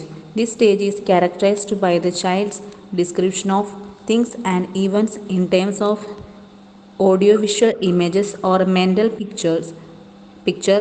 In this stage, information is gained by imagery and the child's persona of his affective world. Symbolic stage. During this stage, symbolic representation in the form of words, symbols, and other imaginary abstract phenomena take the place of motor activities and audio visual images. Here the child use in symbolic activities such as language and mathematics. So stages of cognitive development. Bruner postulate ചെയ്ത 3 stages ആണ്. അതിൽ inactive stage എന്ന് പറഞ്ഞാൽ ശരിക്കും age birth തുടങ്ങി 1 വയസ്സ് വരെയുള്ള ടൈമാണ് ഇനാക്റ്റീവ് സ്റ്റേജ് എന്ന് പറയുന്നത്. അതായത് വളരെ ചെറുപ്പം, അല്ലെ, കുട്ടി ജനിച്ച ഉടനെയുള്ള ആ ഒരു നമ്മൾ ഇൻഫാൻസി എന്നൊക്കെ പറയുന്നതിന്റെ ആദ്യഘട്ടം, ആ ഒരു ബർത്ത് തുടങ്ങി 1 വയസ്സ് വരെ. കുട്ടി നോളജ് സേവ് ചെയ്യുന്നത്, അതായത് ഒരു muscle memory and physical action, അതായത് അവർ കാണുന്നത് മൂവ്മെന്റിലൂടെയാണ് അവരെല്ലാം മനസ്സിലാക്കുന്നത്. നമ്മൾ ജനിച്ച് കുറച്ച് കഴിയുമ്പോൾ കുട്ടികളെ ശ്രദ്ധിച്ചു കഴിഞ്ഞാൽ കാണാം, അവരെപ്പോഴും അവരുടെ കൈ ഇങ്ങനെ പിടിച്ചിട്ട് കുറേ ആക്ഷൻസ് കാണിക്കും, അല്ലെ. അവരുടെ മൂവ്മെന്റ് ആണ് ആ സമയത്താണ് അവരുടെ ലാർജ് മസിൽസ് ഒക്കെ ഡെവലപ്പായി അവർ പെട്ടെന്ന് തന്നെ കമിഴാനും ഇഴയാനും ഇരിക്കാനും നടക്കാനും ഓടാനും ഒക്കെ തുടങ്ങുന്നത്. ആ സ്റ്റെപ്പ് കയറാനൊക്കെയുള്ള ആ ഒരു ടെൻഡൻസി ഈ ഒരു പ്രായത്തിലാണ്. ബർത്ത് തുടങ്ങി 1 വയസ്സ് വരെയുള്ള സമയത്ത് ഭയങ്കര ബോഡി മൂവ്മെന്റ്സ് ആയിരിക്കും കുട്ടിക്ക്. ആ സമയത്ത് 3 മന്ത്സ് കഴിഞ്ഞു കഴിഞ്ഞാൽ പിന്നെ ബോഡി നമുക്ക് പിടിച്ചാൽ നിൽക്കില്ല, അതുപോലെ ഇവരിങ്ങനെ നിമിഷ നേരം കൊണ്ടാണ് ഇവരെ ഓരോ കാര്യങ്ങൾ ചെയ്യുന്നത്. ശ്രദ്ധിച്ചാണ് ഇനാക്റ്റീവ് സ്റ്റേജ്. അതാണ് ആ ഒരു ഏജ് ഒന്ന് മാർക്ക് ചെയ്ത് വിളിച്ചോളൂ. ബർത്ത് തുടങ്ങി 1 വയസ്സ് വരെയുള്ള സമയം എല്ലാം മൂവ്മെന്റ്, മോട്ടോർ റെസ്പോൺസ് ആക്ടിവിറ്റീസ് ആണ്. അപ്പൊ എന്ത് മൂവ് ചെയ്യണതും അവർ ശ്രദ്ധിച്ചുകൊണ്ടിരിക്കും ഈ ഒരു സ്റ്റേജില്. ലോകം കാണുന്നത് തന്നെ ഈ ഒരു മൂവ്മെന്റിലൂടെയാണ്, അല്ലാണ്ട് വേർഡ്സോ ഇമേജസിലൂടെയല്ല. അതാണ് എന്ത് കിട്ടിയാലും അവര് കടിച്ചു നോക്കണതും എറിഞ്ഞു നോക്കണതും എന്ത് കാണുന്നതും പോയി എടുക്കണതും ഒക്കെ ചെയ്യണത് ഈ ഒരു പ്രായത്തില്. അതുകൊണ്ടാണ് അത് നമുക്ക് കണക്ട് ചെയ്യാനായിട്ട് പറ്റും. Next iconic stage. Iconic stage എന്ന് പറഞ്ഞു കഴിഞ്ഞാൽ 1 വയസ്സ് തുടങ്ങി 6 വയസ്സ് വരെയുള്ള ഏജാണ് ഐക്കോണിക് സ്റ്റേജിൽ വരുന്നത്. ഐക്കോണിക് സ്റ്റേജ് കുട്ടി എല്ലാ കാര്യങ്ങളും ഡിസ്ക്രൈബ് ചെയ്യാനും കേൾക്കുന്നതും കാണുന്നതും ആ ഇമേജസും അതെല്ലാം മെന്റൽ പിക്ചർ ആക്കി വെക്കും ഈ ഒരു സ്റ്റേജില്. ഇൻഫർമേഷൻ ഇങ്ങനെ ഇമേജ്, ആ കാണുന്ന ഇമേജ് അത് വെച്ചിട്ടായിരിക്കും. അപ്പൊ ആ സമയത്താണ് അവർക്ക് മനസ്സിലുള്ളതൊക്കെ ഒരു പേപ്പറിലേക്ക് എഴുതുന്നതും വരയ്ക്കുന്നതും ഒക്കെ ചെയ്യുന്നത്. അപ്പൊ അവൻ അവന്റെ ഒരു ലോകമുണ്ടാക്കി അതിലൊരു മാസ്റ്റർ പോലെയാണ് ആ സമയത്ത് നമ്മളുടെ പ്രിസണർ എന്നാണ് പഠിക്കുന്നത്. ആ ഒരു വേൾഡില് അവന്റേതായൊരു ലോകം അവിടെ ഇരുന്ന് അവൻ എഴുതുന്നു, അങ്ങനെയുള്ള പല കാര്യങ്ങളും ചെയ്യുന്നുണ്ട്. Okay, next symbolic stage. Symbolic stage എന്ന് പറയുമ്പോൾ 7+ വയസ്സിന് ശേഷമുള്ള ആ ഒരു പ്രായം. ഈ ഒരു സ്റ്റേജിൽ സിംബോളിക് റെപ്രസെന്റേഷൻ, വേർഡ്സ്, സിംബൽസ്, അങ്ങനെയുള്ള കാര്യങ്ങളൊക്കെ കൂടുതൽ മനസ്സിലാകും. അപ്പൊ നമുക്കിവിടെ കാണാൻ പറ്റുന്നത് കുട്ടി കോൺക്രീറ്റ് സ്റ്റേജിൽ നിന്നും അബ്സ്ട്രാക്ട് സ്റ്റേജിലേക്കുള്ള ഒരു ഡെവലപ്മെന്റാണ് കാണുന്നത്. 7 വയസ്സൊക്കെ ആകുമ്പോഴേക്കും അവന് അസ്യൂം ചെയ്യാനായിട്ട് പറ്റും. ഇല്ലാത്തൊരു സാധനമാണെങ്കിലും അതിനെപ്പറ്റി പറയുമ്പോൾ നല്ലൊരു ഐഡിയ മനസ്സിൽ വരും ഒരു 7 വയസ്സൊക്കെ ആകുമ്പോൾ. അതുകൊണ്ടാണ് കുട്ടികളിൽ ആ ഒരു ടൈമൊക്കെ ആകുമ്പോഴേക്കും മാത്തമാറ്റിക്കൽ അനാലിസിസ് ഒക്കെ നല്ല ബേസ് ആവുന്ന ഒരു ടൈമാണത്. കാരണം ഇല്ലാത്തത് അവർ ഊഹിച്ച് സബ്ട്രാക്ഷൻ ചെയ്യുവാണെങ്കിൽ അല്ലെ, ബോർവോ ചെയ്യണതൊക്കെ അവർ അസ്യൂം ചെയ്ത് ചെയ്യും. അപ്പൊ അവിടെ അബ്സ്ട്രാക്ട് ഐഡിയ ആണ്. അതുകൊണ്ട് ഈ ഒരു ഏജ് ആകുമ്പോൾ കുട്ടികളിൽ ആ ഒരു ഡെവലപ്മെന്റ് കാണാനായിട്ട് പറ്റും. ഓക്കെ, ഇതാണ് 3 സ്റ്റേജ്. ഇനാക്റ്റീവ് സ്റ്റേജ് ബർത്ത് തുടങ്ങി 1 വയസ്സ് വരെയും, ഐക്കോണിക് സ്റ്റേജ് 1 വയസ്സ് തുടങ്ങി 6 വയസ്സ് വരെയും, സിംബോളിക് സ്റ്റേജ് 7 years ഓൺവേർഡ്സ് 7 വയസ്സ് തുടങ്ങി മുകളിലേക്ക്. ഇനാക്റ്റീവ് സ്റ്റേജിൽ കുട്ടിക്ക് കോൺക്രീറ്റ് ഐഡിയാസേ അറിയുള്ളൂ, കാരണം അവന് മൂവ് ചെയ്യുന്നതും ഒക്കെ അങ്ങനെയുള്ളതിനോടൊക്കെ ഭയങ്കര ഇൻട്രസ്റ്റ് ആയിരിക്കും. എല്ലാം ഓടിപ്പോയി പിടിക്കും, കടിക്കും, അങ്ങനെയൊക്കെ ചെയ്യും, എറിയുകയൊക്കെ ചെയ്യും ആ ഒരു ടൈമിൽ. പിന്നെ ഐക്കോണിക് സ്റ്റേജ് എന്ന് പറഞ്ഞു കഴിഞ്ഞാൽ 1 വയസ്സ് തുടങ്ങി 6 വയസ്സ് വരെയുള്ള സമയം. ആ സമയത്ത് പല കാര്യങ്ങളും മനസ്സിലാക്കി അത് റീക്രിയേറ്റ് ചെയ്യാനായിട്ട് നോക്കും. ഇമേജ് ഒക്കെ അങ്ങനെയൊക്കെ റീക്രിയേറ്റ് ചെയ്യാനായിട്ട് നോക്കും. അവൻ്റെതായ ഒരു ലോകത്ത് ജീവിക്കുന്ന പോലെ നമുക്ക് തോന്നും. ഇരുന്ന് വരെയും അങ്ങനെയുള്ള കാര്യങ്ങളെല്ലാം ചെയ്യും. പിന്നെ 7+, അപ്പൊ അബ്സ്ട്രാക്ട് ഐഡിയയെ കുറിച്ച് ഒരു ഐഡിയ കുട്ടിക്ക് കിട്ടുന്നു. അങ്ങനെ ഇമാജിനറി അബ്സ്ട്രാക്ട് ഐഡിയ ഉണ്ടാകുന്ന ഒരു ടൈമാണ് അത്. ബ്രൂണർ അതായിരുന്നു പറഞ്ഞത്. ഒരു ടീച്ചർക്ക് ഈ 3 സ്റ്റേജ് മനസ്സിലാക്കുവാണെങ്കിൽ ഒരു ടീച്ചർക്ക് അറിയാം കുട്ടികൾക്ക് ഏത് രീതിയിൽ ആക്ടിവിറ്റീസ് കൊടുക്കണം. അപ്പൊ 3 to 6 year എന്ന് പറയുമ്പോൾ ഐക്കോണിക് സ്റ്റേജിലാണ്. ഐക്കോണിക് സ്റ്റേജിൽ അവിടെ ഇമേജസ് ആണ് കൂടുതൽ, അവർ കാണുന്നതും കേൾക്കുന്നതും. സെൻസസ് ആണ് അവിടെ യൂസ് ചെയ്യുന്നത്, അല്ലെ? അവരുടെ സെൻസസ് കൂടുതലായിട്ട് യൂസ് ചെയ്യുന്നു. കാണുന്നതും കേൾക്കുന്നതുമായുള്ള ആ വിഷ്വൽ, ഓഡിറ്ററി സെൻസസ് കൂടുതലായിട്ട് യൂസ് ചെയ്യുന്നു. അപ്പൊ അതിനനുസരിച്ചുള്ള ആക്ടിവിറ്റി ഡോക്ടർ മോണ്ടിസോറി അങ്ങനെ സെൻസസ് യൂസ് ചെയ്ത് അതുകൊണ്ട് സ്റ്റിമുലേറ്റ് ചെയ്യുന്ന രീതിയിലുള്ള ആക്ടിവിറ്റീസ് ആണ് കുട്ടികൾക്ക് പ്രൊവൈഡ് ചെയ്തത്. അതുകൊണ്ടാണ് ആ ഒരു മെത്തേഡിനെ സെൻസറി എഡ്യൂക്കേഷൻ എന്ന് പറയുന്നത്. ഓക്കെ, നെക്സ്റ്റ്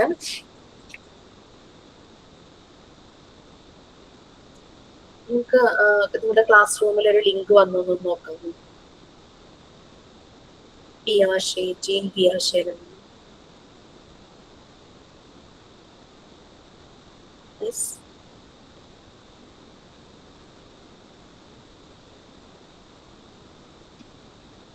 ഒന്നോ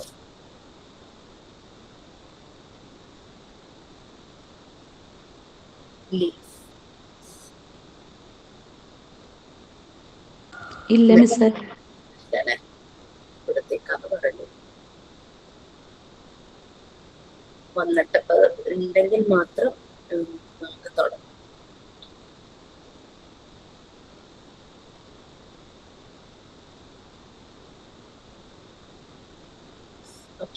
നമുക്ക് നെക്സ്റ്റ് ടോപ്പിക്കിലേക്ക് പോവാം. അത് ഞാൻ എടുക്കും. അതായത് ജീൻ പിയാഷെയുടെ ഒബ്സർവേഷൻ, എറിക്സന്റെ ഒബ്സർവേഷൻ, വിൻഡോസ്കിയുടെ ഒബ്സർവേഷൻ, അതുപോലെ തന്നെ സിഗ്മണ്ട് ഫ്രോയിഡിന്റെ ഒബ്സർവേഷൻ. അപ്പൊ അത് പലരുടെയും തേടി ടെക്സ്റ്റിൽ ഇല്ലാത്തത് പഠിക്കാനല്ല, നമ്മൾ ക്ലാസ്സിൽ എടുത്തു വരുമ്പോൾ എക്സാമിന് ചോദിക്കൂ, ആ ഒരു രീതിയിലുള്ള ഒരു ടെൻഷൻ വരാറുണ്ട്.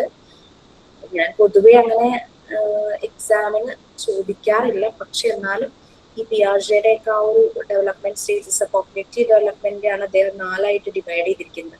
ആ സ്റ്റേജസ് ഒക്കെ വളരെ ഇമ്പോർട്ടന്റ് ആണ്. പിന്നെ അത് നമ്മളൊന്ന് അറിയുവാണെങ്കിൽ നല്ല രീതിയിൽ മനസ്സിലാക്കണം. ബി.എഡ് ഒക്കെ ഉള്ള ആരെങ്കിലും ഉണ്ടെങ്കിൽ അവർക്കൊക്കെ നല്ലപോലെ അത് പഠിക്കാനുണ്ടാവും. അവരുടെ നല്ല നോട്ട്സും ഉണ്ടാകും അതിന്റെ. അപ്പൊ അതൊക്കെ ഒന്ന് മനസ്സിലാക്കുന്നത് നമുക്ക് എളുപ്പമായിരിക്കും കുറച്ചും കൂടെ കഴിയുമ്പോഴേക്കും. Next intellectual development, cognitive development തന്നെ ബുദ്ധി വികാസം എന്ന് പറയുന്നത് പോലെ തന്നെ. ഓക്കെ, കാരണം അതിനകത്ത് പിയാഷെയുടെ കാര്യം പറയുന്നുണ്ട്. അതാണ് ഞാൻ നിങ്ങൾക്ക് ലിങ്ക് കൊടുക്കാൻ പറയുന്നത്.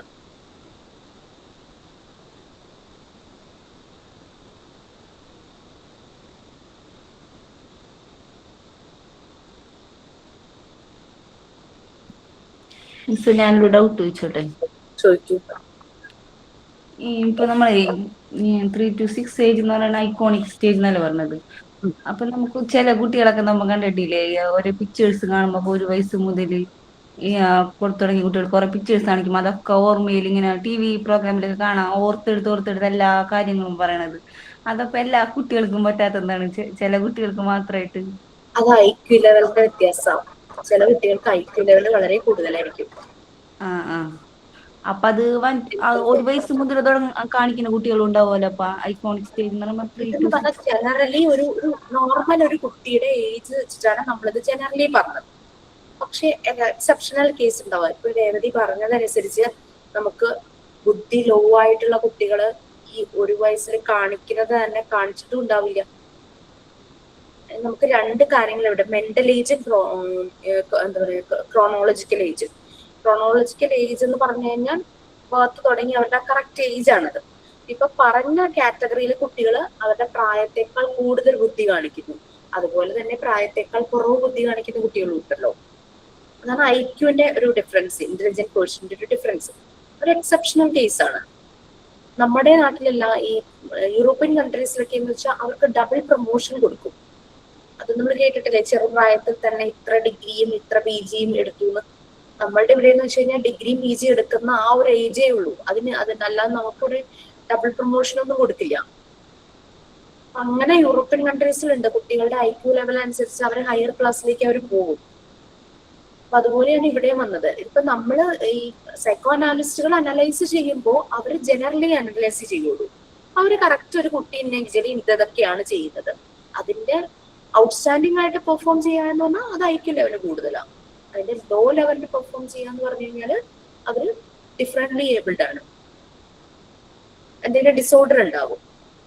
നമുക്ക് എല്ലാ കാറ്റഗറിയിലും കുട്ടികളുണ്ട്. പക്ഷെ നമ്മളൊരു അനാലിസിസ് നടത്തുമ്പോൾ നോർമൽ, അതായത് ജനറലി ആയിട്ടുള്ള ആ ഒരു കാറ്റഗറിയെ പറയുള്ളൂ. ഇപ്പൊ തന്നെ നിങ്ങൾക്ക് കിട്ടുമായിരിക്കും. സോ എനിക്ക് എന്തായാലും ജീൻ ബിയാഗച്ചിന്റെ കാര്യം പറയാതെ നെക്സ്റ്റ് ടോപ്പിക് എടുക്കാനായിട്ട് പറ്റില്ല. ഇപ്പൊ ഷെയർ ചെയ്യാന്ന് പറഞ്ഞിട്ടുണ്ട് കേട്ടോ. മിസ് ഒരു കാര്യം ചോദിച്ചോട്ടെ? മിസ് ഇവിടെ ഞാൻ ഇങ്ങനെ മോണ്ടിസോറി പഠിക്കണം എന്ന് പറഞ്ഞപ്പോൾ മോൻ്റെ ടീച്ചർ പറഞ്ഞു ഇവിടെ എയ്ഡഡ് സ്കൂളിൽ LKG UKG ഉണ്ട്, അപ്പം അവിടെ ഒരു ആപ്ലിക്കേഷൻ കൊടുത്തിടണമെന്ന് ചോദിച്ചു. അപ്പം ഇപ്പം അത് കൊടുക്കേണ്ട ആവശ്യമുണ്ടോ? മോന് വേണ്ടിയിട്ടാണോ? അല്ല, ഇവിടെ പ്രാക്ടീസ് ചെയ്യാൻ വേണ്ടിയിട്ടേ. ഇവിടെ എയ്ഡഡ് സ്കൂളുണ്ട്. അപ്പം അവിടുത്തെ ടീച്ചർ പറഞ്ഞു ഇങ്ങനെ പഠിക്കുന്നുണ്ടെങ്കിൽ ആ പ്രാക്ടീസിന് വേണ്ടി ആപ്ലിക്കേഷൻ കൊടുക്കണുണ്ടോ എന്ന് ചോദിച്ചു. അത് ഇപ്പം നമ്മൾ പ്രാക്ടീസിന് വേണ്ടിയിട്ടാണോ? ഏതാ മിസ്സേ? ടീച്ചിങ് പ്രാക്ടീസിന് വേണ്ടിയിട്ടാണോ? അതെ അതെ. ഓക്കെ. ടീച്ചിങ് പ്രാക്ടീസിന് വേണ്ടിയിട്ട് നിങ്ങൾക്ക് സാധാരണ പാർട്ട് 3 സ്റ്റാർട്ട് ചെയ്യുമ്പോൾ ടീച്ചിങ് പ്രാക്ടീസ് ചെയ്യുന്നതായിരിക്കും നല്ലത്. വേറെ ഒന്നും കൊണ്ടല്ല, പാർട്ട് 3യിലാണ് മോണ്ടിസോറി മെത്തേഡ്, തിയറി, അതിന്റെ ആപ്ലിക്കേഷൻ എങ്ങനെയാണ്, അങ്ങനെയുള്ള കാര്യങ്ങൾ നമ്മൾ മനസ്സിലാക്കുന്നത്. പക്ഷെ ഇനിയിപ്പം സ്കൂൾ അടയ്ക്കുമല്ലേ. അവര് ജൂണിലേക്ക് വേണമെങ്കിൽ ഇപ്പൊ പറഞ്ഞിടുന്നുണ്ടോന്ന് ചോദിച്ചു. അപ്പൊ ഞാൻ ടീച്ചറോട് ചോദിക്കട്ടെ, ഇൻസ്റ്റിറ്റ്യൂട്ടിൽ ലെറ്റർ ഒക്കെ വേണമല്ലോ, അപ്പൊ ഒന്ന് ചോദിച്ചിട്ട് മതിയെന്ന് ഞാൻ പറഞ്ഞിട്ടുണ്ട്. ജൂൺ ആകുമ്പോഴേക്കും നമ്മുടെ പാർട്ട് 3 ആകും. പാർട്ട് 3 ഓൾമോസ്റ്റ് തീരാറാകും. അപ്പോഴേക്കും കറക്റ്റ് ടൈം ആയിരിക്കും. എന്ത് സ്കൂളാണ് അത്? അത് സെന്റ് ജോസഫ് എയ്ഡഡ് സ്കൂളാണ്, എയ്ഡഡ് ആണ്. അപ്പോൾ LKG UKG നമ്മളിങ്ങനെ ഇതേപോലെ ഒരു കൊച്ച് ഇവിടെ പഠിക്കുന്നുണ്ട്. ആ കൊച്ച് അവിടെ പ്രാക്ടീസ് കഴിഞ്ഞ് പോയി. അപ്പം ആ കുട്ടിയെ പറഞ്ഞ ഇങ്ങനെ കൊടുക്കുന്നുണ്ടോന്ന്. അപ്പം ഞാൻ 6 മാസം ആയിട്ടില്ല എന്ന് പറഞ്ഞു. സ്റ്റേറ്റ് സിലബസ് ആണോ അതോ CBSE ആണോ? സ്റ്റേറ്റ്സ് തന്നെയാ, പക്ഷെ LKG UKG അവരങ്ങനെ നോക്കുന്നില്ല. ഈ മോണ്ടിസോറി മെത്തേഡൊക്കെ എടുക്കുന്നുണ്ട്. ഓക്കെ. അപ്പൊ തൊട്ടടുത്താണ് റോസ്മേരി, പോവാൻ എളുപ്പമുണ്ടെങ്കിൽ അത് നല്ലതായിരിക്കും. അടുത്ത് തന്നെയാണ്. അപ്പൊ ഞാൻ ചോദിച്ചിട്ടൊന്നുമില്ല ഇതുവരെ. ആ കുട്ടി എന്നെ പറഞ്ഞതാണ്, മിസ്സിനോട് ചോദിച്ചിട്ട് പറയാന്ന് വിചാരിച്ചു. ജൂണിലേക്കാണ് അവര് പറയണത്. ജൂണിൽ എന്ന് പറയുമ്പോൾ ന്യൂ അഡ്മിഷൻ വന്ന സമയമായിരിക്കില്ലേ? അതെ അതെ. അപ്പൊ കുട്ടികൾ ശരിക്കും പറഞ്ഞു കഴിഞ്ഞാൽ ആ സമയത്ത് എന്താ പറയാ, ഒന്ന് സെറ്റ് ആവണ്ടേ? അതായത് വന്ന് കരച്ചിലും ബഹളമൊക്കെ ആയിരിക്കില്ലേ? അതെ, എനിക്കൊന്നും അറിഞ്ഞൂടാ. ഞാൻ ജസ്റ്റ് മിസ്സിനോട് ചോദിച്ചതാണ്. പോകുന്നതായിരിക്കും നല്ലത്. അല്ലെങ്കിൽ ജൂൺ ലാസ്റ്റ് ഒക്കെ ആകുമ്പോ കുട്ടികളൊന്ന് എൻവയോൺമെന്റുമായിട്ടൊക്കെ ഒന്ന് ഇതായി കഴിയുമ്പോൾ പോകുന്നതായിരിക്കും നല്ലതെന്ന് എനിക്ക് തോന്നുന്നു. Okay miss, okay. ചില സ്കൂളിൽ നിന്ന് അവര് പറയും ജൂൺ ഒന്ന് കഴിയട്ടെ, കാരണം കുട്ടികൾ വന്ന് അവരതുമായിട്ടൊക്കെ ഒന്ന് അഡാപ്റ്റഡ് ആയി കഴിയുമ്പോഴേക്കും എന്ന് പറഞ്ഞിട്ടുണ്ട്. കാരണം ഇവർ കരഞ്ഞുകൊണ്ടിരിക്കുമ്പോൾ നമുക്കൊന്നും അവർക്ക് ആക്ടിവിറ്റി ഒന്നും കൊടുക്കാൻ പറ്റില്ലല്ലോ. അപ്പൊ ആ ഒരു മാസം അവരെ ഒന്ന് ശരിയാക്കി എടുക്കുന്ന ഒരു ടൈം ആയിരിക്കും. അപ്പൊ നമുക്ക് ചിലപ്പോൾ നമ്മുടെ ദിവസം പോകും. ഓക്കെ മിസ്സേ, ഓക്കെ, താങ്ക് യു. ഒരാഴ്ച ക്ലാസ് തുടങ്ങി ഒരു 3 വീക്സ് ഒക്കെ കഴിയുമ്പോഴേക്കും നമുക്ക് അപ്രോച്ച് ചെയ്യും. ഇപ്പോഴേ ഒന്ന് പറഞ്ഞേക്ക്, ഞാൻ ആ ഒരു ടൈമിലാണ് വരാൻ ഉദ്ദേശിക്കുന്നത് എന്നൊക്കെ പറഞ്ഞു വെച്ചു. Okay miss, okay. ആ ഒരു ലിങ്ക് നിങ്ങളുടെ ഇതിൽ ഇല്ലാന്നും പറഞ്ഞിട്ട് എനിക്ക് മെസ്സേജ് വന്നു. ഞാൻ അയച്ചു കൊടുത്തു കേട്ടോ.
ചിലത് ഷെയർ ചെയ്യാൻ പറ്റുന്നില്ല. ആ ഒരു ടൈം ലിമിറ്റ് ഓൺ എന്തുകൊണ്ടോ സൈൻ ഇൻ ഒക്കെ ചെയ്യണം. അപ്പൊ ഞാനൊരു ജസ്റ്റ് ഒരു സ്ക്രീൻഷോട്ട് അയച്ചിട്ടുണ്ട്. അതപ്പോ നിങ്ങൾക്ക് ക്ലാസ് റൂമിൽ ഷെയർ ചെയ്യും.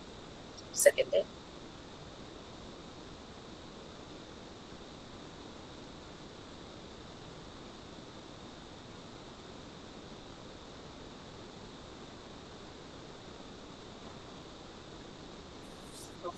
ഞാനത് പറഞ്ഞ് തുടങ്ങുമ്പോഴേക്കും അത് നിങ്ങൾക്ക് വരും. അപ്പോൾ ജീൻ പിയാഷെ ശരിക്കും പറഞ്ഞു കഴിഞ്ഞാല് അദ്ദേഹം കുട്ടികളുടെ ഡെവലപ്മെന്റ് വളരെ സിസ്റ്റമാറ്റിക് ആയിട്ട് അദ്ദേഹം പറഞ്ഞിട്ടുണ്ടായിരുന്നു. അദ്ദേഹം പറയുന്നത് കുട്ടികൾക്ക് 4 സ്റ്റേജസ് ഓഫ് ഡെവലപ്മെന്റിലൂടെയാണ് കടന്നു പോകുന്നത്. ഈ ഓരോരുത്തരും ഡെവലപ്മെന്റ് സ്റ്റേജ് പറഞ്ഞപ്പോൾ ഏജ് വൈസ് പറയുന്നുണ്ട്. ഈ ഏജ് തുടങ്ങി ഈ ഏജ് വരെയും കുട്ടികൾ എങ്ങനെയായിരിക്കും, ഈ ഏജ് തുടങ്ങി ഈ ഏജ് വരെ എങ്ങനെയായിരിക്കും. അത് ഒരു ജനറൽ കൺസെപ്റ്റ് ആണ് കേട്ടോ.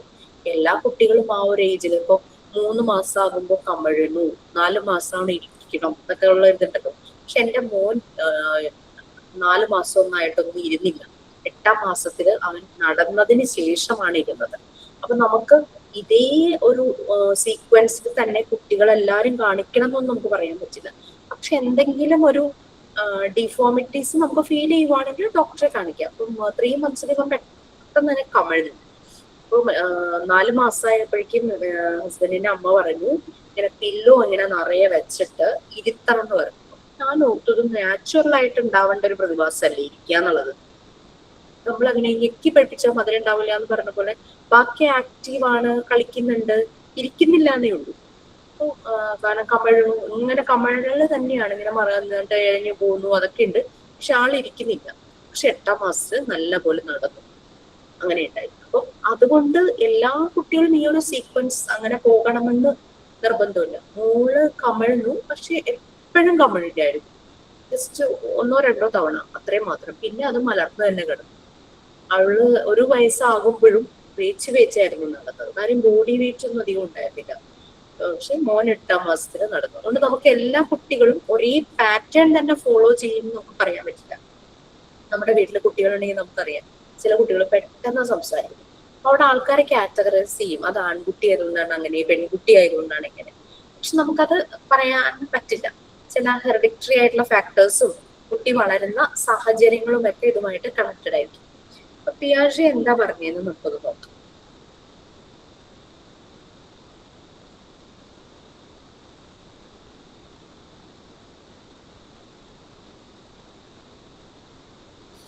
പിയാഷെ 4 സ്റ്റേജസ് ആയിട്ടാണ് കുട്ടികളുടെ ഡെവലപ്മെന്റിനെ ഡിവൈഡ് ചെയ്യുന്നത്. അതിൽ അദ്ദേഹത്തിന്റെ ഡെവലപ്മെന്റ് ശരിക്കും ഒരു സ്റ്റെയർ കേസ് മോഡലാണ്. സ്റ്റെയർ കേസിന്റെ ഒരു രീതി നമുക്കറിയാം, എല്ലാ സ്റ്റെപ്പും ഒരേപോലെ എവിടെയും നിർത്തിയിട്ടൊന്നുമില്ലാത്ത ആ രീതിയിൽ ആണ് സിസ്റ്റമാറ്റിക് ആയിട്ടാണ് അദ്ദേഹം ഈ ഡെവലപ്മെന്റ് സ്റ്റേജസിനെ പറഞ്ഞത്. അതിനെ ഫസ്റ്റ് സ്റ്റേജിനെ അദ്ദേഹം വിളിച്ചത് സെൻസറി മോട്ടോർ സ്റ്റേജ് എന്നായിരുന്നു. സെൻസറി മോട്ടോർ സ്റ്റേജ്, സെൻസസും മോട്ടർ എന്ന് പറഞ്ഞാൽ മൂവ്മെന്റ്, അതായത് മൂവ്മെന്റും സെൻസസുമാണ് ആ സമയത്ത് കുട്ടിയുടെ ബുദ്ധിയെ ഡെവലപ്പ് ചെയ്യുന്നത്, കോഗ്നിറ്റീവ് ഡെവലപ്മെന്റിന് കാരണം എന്നാണ് പിയാജെ പറഞ്ഞത്. ബ്രൂണർ എന്തായിരുന്നു പറഞ്ഞത്? ഇനാക്റ്റീവ് സ്റ്റേജില് മൂവ്മെന്റ് അല്ലെ. നമുക്ക് ഇവരൊക്കെ പറഞ്ഞാൽ നമുക്ക് കണക്ട് ചെയ്യാൻ പറ്റും. നമ്മളൊന്ന് കണക്ട് ചെയ്തത് മനസ്സിലാക്കുവാണെങ്കിൽ നമുക്കത് പെട്ടെന്ന് ഒരു ഐഡിയ കിട്ടും. ബ്രൂണർ മൂവ്മെന്റ് ഇനാക്റ്റീവ് സ്റ്റേജിൽ പറഞ്ഞപ്പോൾ പിയാജെ പറഞ്ഞു മൂവ്മെന്റും സെൻസസും യൂസ് ചെയ്തിട്ടാണ് കുട്ടിയുടെ ബുദ്ധി വളരുന്നത്. അദ്ദേഹം അതിന് ഉള്ള ഏജ് സ്പാൻ പറഞ്ഞത് ബർത്ത് തുടങ്ങി 2 വയസ്സ് വരെ. എനിക്കൊരു സ്ക്രീൻഷോട്ട് കിട്ടിയോ വന്നിട്ടുണ്ടോ ക്ലാസ് റൂമിൽ? അതൊന്ന് നോക്കിയിരുന്നു കഴിഞ്ഞു കഴിഞ്ഞാൽ ഞാൻ അഡീഷണലി പറയുന്നത് ജസ്റ്റ് അതല്ലാതെ വരുന്നത് നോട്ടിലേക്ക് ഒന്ന് നോട്ട് ചെയ്ത് പോവാന്ന് വിചാരിച്ചാ. വന്നോ?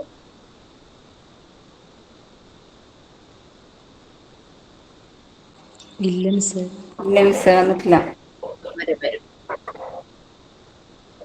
സെൻസറി മോട്ടോർ സ്റ്റേജ് ആണ് ജീൻ പിയാജെയുടെ ഫസ്റ്റ് സ്റ്റേജ്. ഞാൻ ആളുടെ പേരൊന്ന് ചാറ്റ് ബോക്സിൽ ഇടാം, ആർക്കെങ്കിലും സെർച്ച് ചെയ്ത് നോക്കാം. വന്നോ? ഓക്കെ.